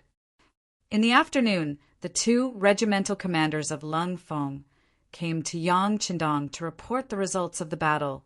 A city guarded by 60,000 soldiers only lasted for a few hours before it was breached and wiped out. It was not slow at all. Very good. The 2nd Regiment will stay behind to clean up the battlefield and tally the spoils. The 3rd Regiment will head towards Wanxiang City. Yang Qindong nodded his head in satisfaction. With the surrender and destruction of the Sangwala tribe, the entrance to the Lan Song Kingdom was wide open. It was time to go straight to the center of the army. The bicycles were all transferred to the 3rd Regiment. Wu Sheng led the regiment of Cold Front straight to Wanxiang City with a face full of excitement. They would definitely create another glorious era. At this moment, Wanxiang City had yet to receive news of their defeat at the front line. As the capital of the country, it was still bustling with life, giving people the feeling that it was in a flourishing age. Any smart person would be able to feel a shadow looming over them under this flourishing age. It was like a huge beast that could devour people, opening its terrifying mouth at any time. In fact, the person who caused this shadow to appear was the representative of the civil officials, Imperial Preceptor Long Qi. After receiving the 2 million taels of silver from Yunk, Long Qi was already prepared to become a big merchant and live a comfortable life for the rest of his life. Right now, there was only one thing on his mind, which was to destroy the Lan Song Kingdom's regime. Only in this way could he become a rich man. If you wanted to do great things, you would always need help. After careful consideration, Long Qi's gaze landed on a person called He Guang. He Guang, the vice-captain of the Lan Song Kingdom's royal guards, was a rather capable general. It was because of his impressive abilities that he was not tolerated by others. This attracted the suppression of the captain of the royal guards, Mo De, and this suppression lasted for 10 years. Mo De only relied on the fact that he had an elder sister who was the king's favorite concubine. Relying on this nepotism, he had always been arrogant. Sometimes he even dared to offend the imperial preceptor, Long Qi, and nothing happened to him. Perhaps it was because Mo De had enemies everywhere that his ability to not unite with the other officials was valued by King Payasai. After all, as a force to protect his safety, he could not be used by others. Mo De was incomparably arrogant. Working under such a person, he naturally did things carefully, but this was not enough. As the saying goes, if you want to condemn someone, you can always find a reason to do so. In order to prevent others from deliberately making things difficult for him, these subordinates also needed to find some backing. Coincidentally, the person He Guang found was Imperial Preceptor Long Qi. However, this did not mean that He Guang would rely on Long Qi. As the vice-captain, he still had a lot of autonomy. It was just that the relationship between the two sides was very good, and they could help each other on many things. In this kind of environment, it was normal for Long Qi to set his goal on persuading He Guang. After discussing with Yunk, Long Qi was prepared to give it a try. This was why he invited He Guang to his residence, with the excuse of inviting him to a banquet. The scale of the banquet was very small.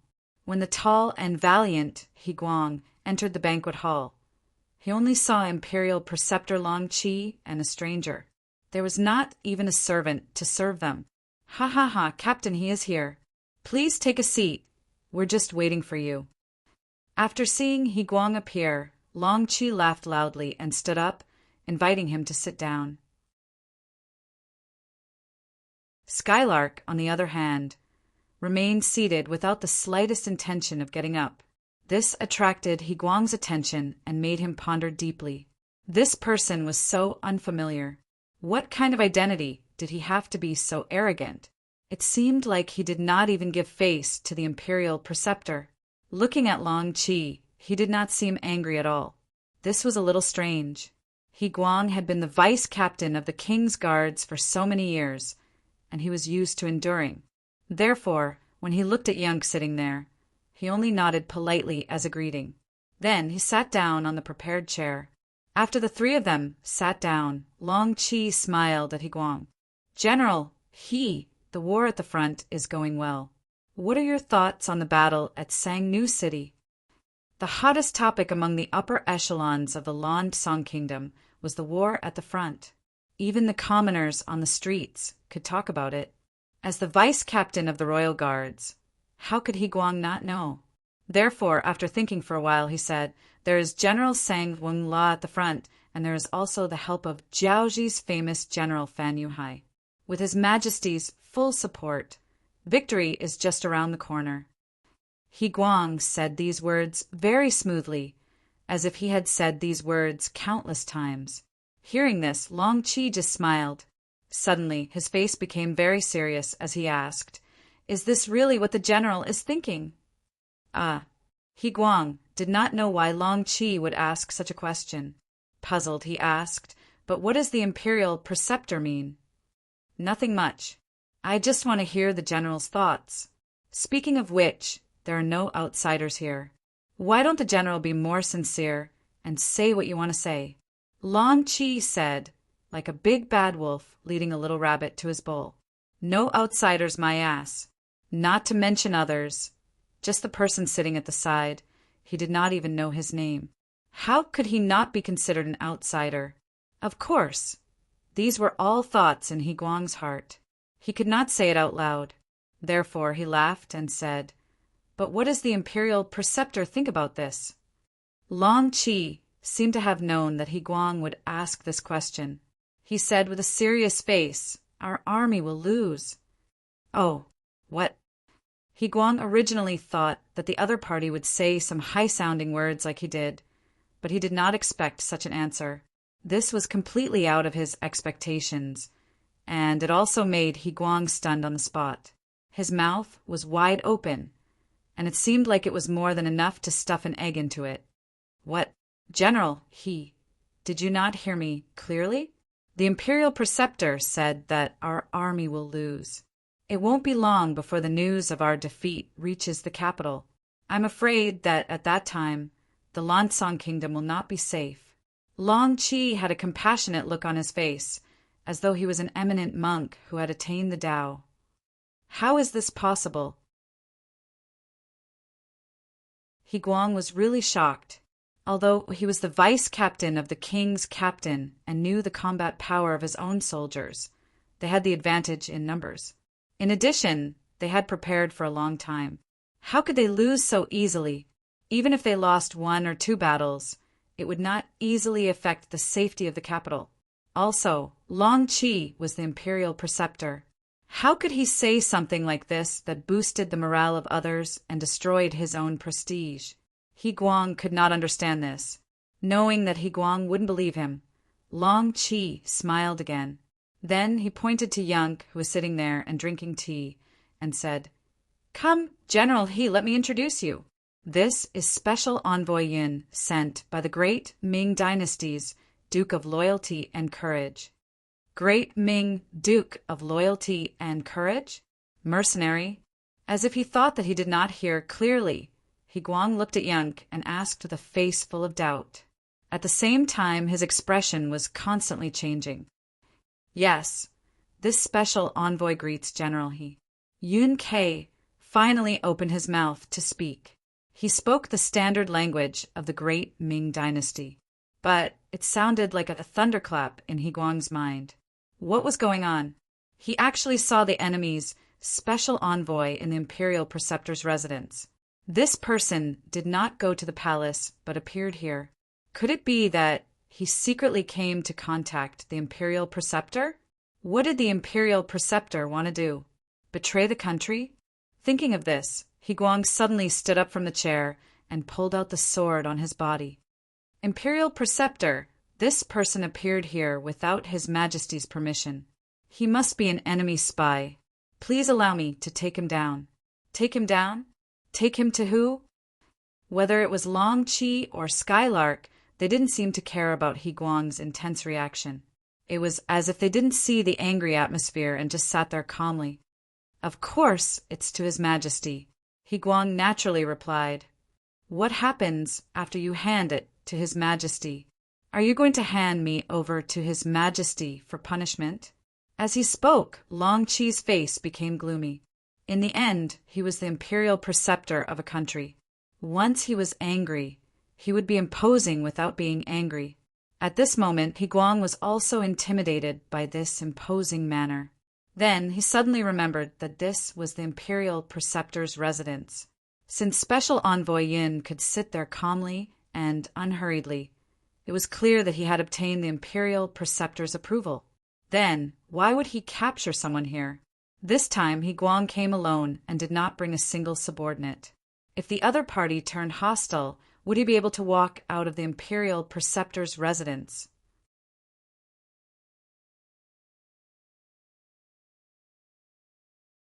Chapter 586. Feeling that he was in danger in order to protect himself, He Guang raised his sword and said to Long Qi, "State teacher, you must have been deceived, right? Don't worry, I will capture this person now and send him to His Majesty.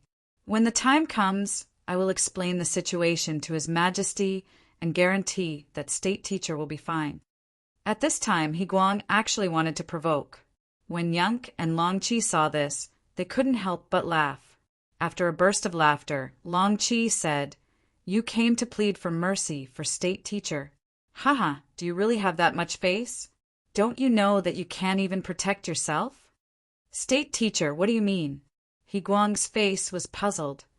"Wait a minute, put down the sword first. You make people feel uncomfortable looking at you." Without waiting for State Teacher to answer the question, Yunk opened his mouth. "Why should I put down the sword just because you told me to?" He Guang looked at Yunk with a sneer. "AI, why do you have to do this?" Yunk shook his head and reached for his waist to take out a pistol with a silencer. After gently unlocking the safety, he casually fired a shot. Pooh! The sound was effectively blocked, but the bullet was not blocked. It flew out of the barrel and hit the sword. At such a close distance, the powerful force made He Guang, who was not prepared, have to let go of the sword. With a clanking sound, the sword fell to the ground, scaring He Guang and making him break out in a cold sweat. He had long heard that the mercenaries had powerful guns, but he never had the chance to see it. Now that he finally saw it, it was indeed powerful. But after a moment of distraction, He Guang wanted to lower his head to pick up the sword, but he saw the carpet under his feet suddenly shake. Another bullet hit his feet. "General He, seeing that you are a hero, I want to have a good talk with you. If you refuse a toast only to be forced to drink a forfeit, then I do not mind that the next bullet will hit your body. You will undoubtedly die." Yunk's voice spread in the banquet hall. He Guang's body stood there as if his acupoints were pressed. He did not dare to move an inch. Sure enough, it was a powerful firearm that could fire a second bullet at any time. Did that mean that it could fire a third or fourth bullet? Just as He Guang was pondering over this problem, the voice of State Preceptor Long Qi sounded in his ears. All right, General, he is not an outsider. Come and sit down to talk." He Guang didn't know if the next bullet would hit him, so he might as well sit down and listen to what the other party had to say before making a decision. When he finally sat down, Grand Preceptor Long Qi said to him calmly, "General He, you are also a talent of your generation. Don't you know that a great disaster is about to befall you? Please enlighten me, Imperial Tutor." He Guang really didn't understand why he was about to face a disaster. Sigh, once the front line is defeated, what will His Majesty decide? I'm sure he'll use the power of the King's guards to counterattack. Who do you think is the leader of this group? It couldn't be that idiot Emoda himself, right? His Majesty probably wouldn't allow that. But when a general leads an army, can you guarantee victory? The hundreds of thousands of people in front of you are no match for the mercenaries. What can you do with the few people in your hands? If this isn't a great disaster, then what is? This. He Guang really wanted to deny all of this, but he knew that what the state preceptor said was true. Mo's ability was limited, and His Majesty knew this as well. However, considering that this person was still very obedient, it was naturally not bad to raise him as a loyal dog. However, such a dog could not be released to bite people because he did not have the ability to do so. At that time, it would be inevitable for him, the vice captain, to lead the army. To lead the army was naturally something that every general hoped to do. However, just as the state preceptor said, the hundreds of thousands of soldiers in front of him were no match for the mercenaries. How many men could he bring out? The entire king's guards only had 20,000 people. How could they defeat the mercenaries? If that wasn't courting death, then what was? However, at that time he would have to do so regardless of whether he was willing or not. If he agreed, he would die on the battlefield. If he didn't agree, he would very likely be taken down by Moda. No matter what the outcome was, there wouldn't be a good ending. Layers of cold sweat began to flow out of He Guang's head. Previously, he didn't think that the army in front of him would be defeated, so he didn't consider these things. But now that it was pointed out, he realized that the situation was already so dangerous. Of course, the so-called danger would only appear when the army in front of him was completely defeated. If they didn't lose, if it was only a small defeat, then all of what the state preceptor said wouldn't happen, and he wouldn't be in danger. He Guang was still deep in thought when Skylark, who was sitting there playing with a pistol in his hand, spoke.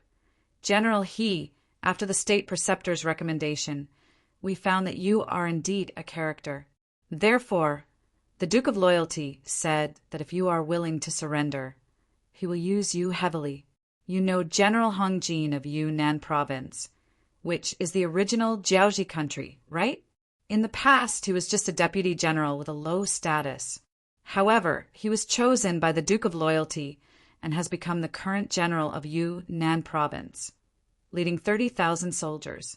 If General He is willing, the future General Lan Tsang will be you, and you can also lead 30,000 soldiers. This way, you won't have to die, and you can also become a real general. Isn't that beautiful? He Guang knew about Hong Jin's matter. Although some people were afraid that he was a traitor, who knew how many people envied him in private, at least because of this person, the Hong family didn't suffer heavy losses. Not only that, but Hong Jin's status also rose. It was said that the Duke of Loyalty gave him an annual salary of 100,000 taels of silver. Who knew how many people envied him? It should be explained here that Yang Qindong implemented a high salary policy to raise honest people. Once someone was appointed, they would enjoy a high annual salary. It was to ensure that the person appointed could live a good life, or at least not have to worry about living. Moreover, once they reached a certain age and needed to retire, they would receive a large monthly salary, which was called a pension. This kind of treatment would only end when the person who was enjoying it died. In other words, once someone was appointed as an official by the Duke of Loyalty, they wouldn't have to worry about food and drink for the rest of their life. Of course, if someone was still dissatisfied and wanted to be corrupt, then once it was found out, the punishment would be quite severe. There were already clear rules that anyone who was found to be corrupt over 10,000 taels of silver would be killed without mercy. No matter what kind of achievements they had in the past, the result would be the same. The Duke of Loyalty said that merits couldn't offset demerits. After all, they didn't have to worry about food and drink and even arrange for their old age. If they were still dissatisfied, then they deserved to be killed. Back to the main topic, He Guang was one of the people who envied Hong Jin in private. Not only did he envy Hong Jin's ability to lead troops and become a true general, but he also envied Hong Jin's treatment. For example, he was the vice captain of the King's Guards and could be considered a fourth-ranked general. However, in reality, his monthly salary was only 80 taels of silver, which was less than 1,000 taels of silver a year. Although it wasn't a problem to support a family, it was just a casual life. He didn't have the ability to do anything else. And even if he wanted to be more comfortable, he couldn't do it. now that his role model was in front of him, and his treatment was 100 times better than his own, and his power was also much greater. At this moment, it was impossible to say that he wasn't moved at all, although he wasn't a greedy person, or else Young wouldn't have talked to him in this way, who would refuse a better life. At this moment, Higuang became a lot more silent and had a hesitant appearance. Hee, General, he doesn't need to answer so early. How about this? You can go back first and think about it carefully. If the front lines are really defeated and you're sent out as a general, then it won't be too late to make a decision at that time. Young didn't seem to be in a hurry to force Higuang to answer, and instead said very generously, "Let me go." Higuang was also shocked at this moment. He didn't agree to anything, and on the contrary, he knew about Young's existence. Wasn't the other party afraid that he would sell him out and come back with troops to capture him?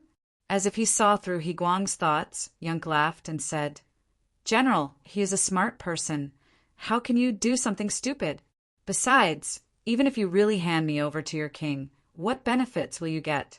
There is still Maud above you, so you won't be able to stand out. On the other hand, if you sell me out, will the loyal guild forgive you? You have to know that we have a lot of these guns in the mercenary army. If we casually use one on someone, I guarantee that you will be completely dead, and no one will even know who did it." After tempting and threatening, Young waved his hand. "Okay, General, he can leave." I'm really leaving." Slowly standing up, Higuang decided to leave first.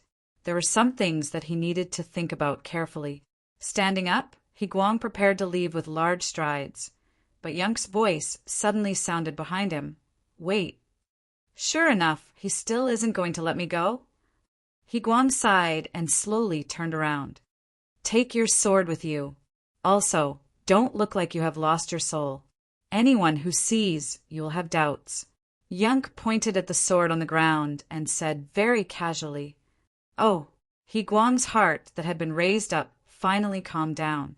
He picked up the sword and bowed, then turned around and left. Higuang really left, leaving behind State Teacher Long Qi, who asked with lingering fear, "Special Envoy Yin, he really won't tell on us? Why don't we leave now?"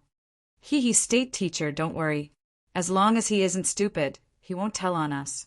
There's no need for us to leave. Does State Teacher really think that I am the only one who came to Wanxiang City?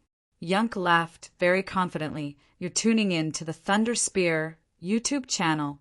Don't forget to subscribe and join us on this journey to catch the most captivating stories.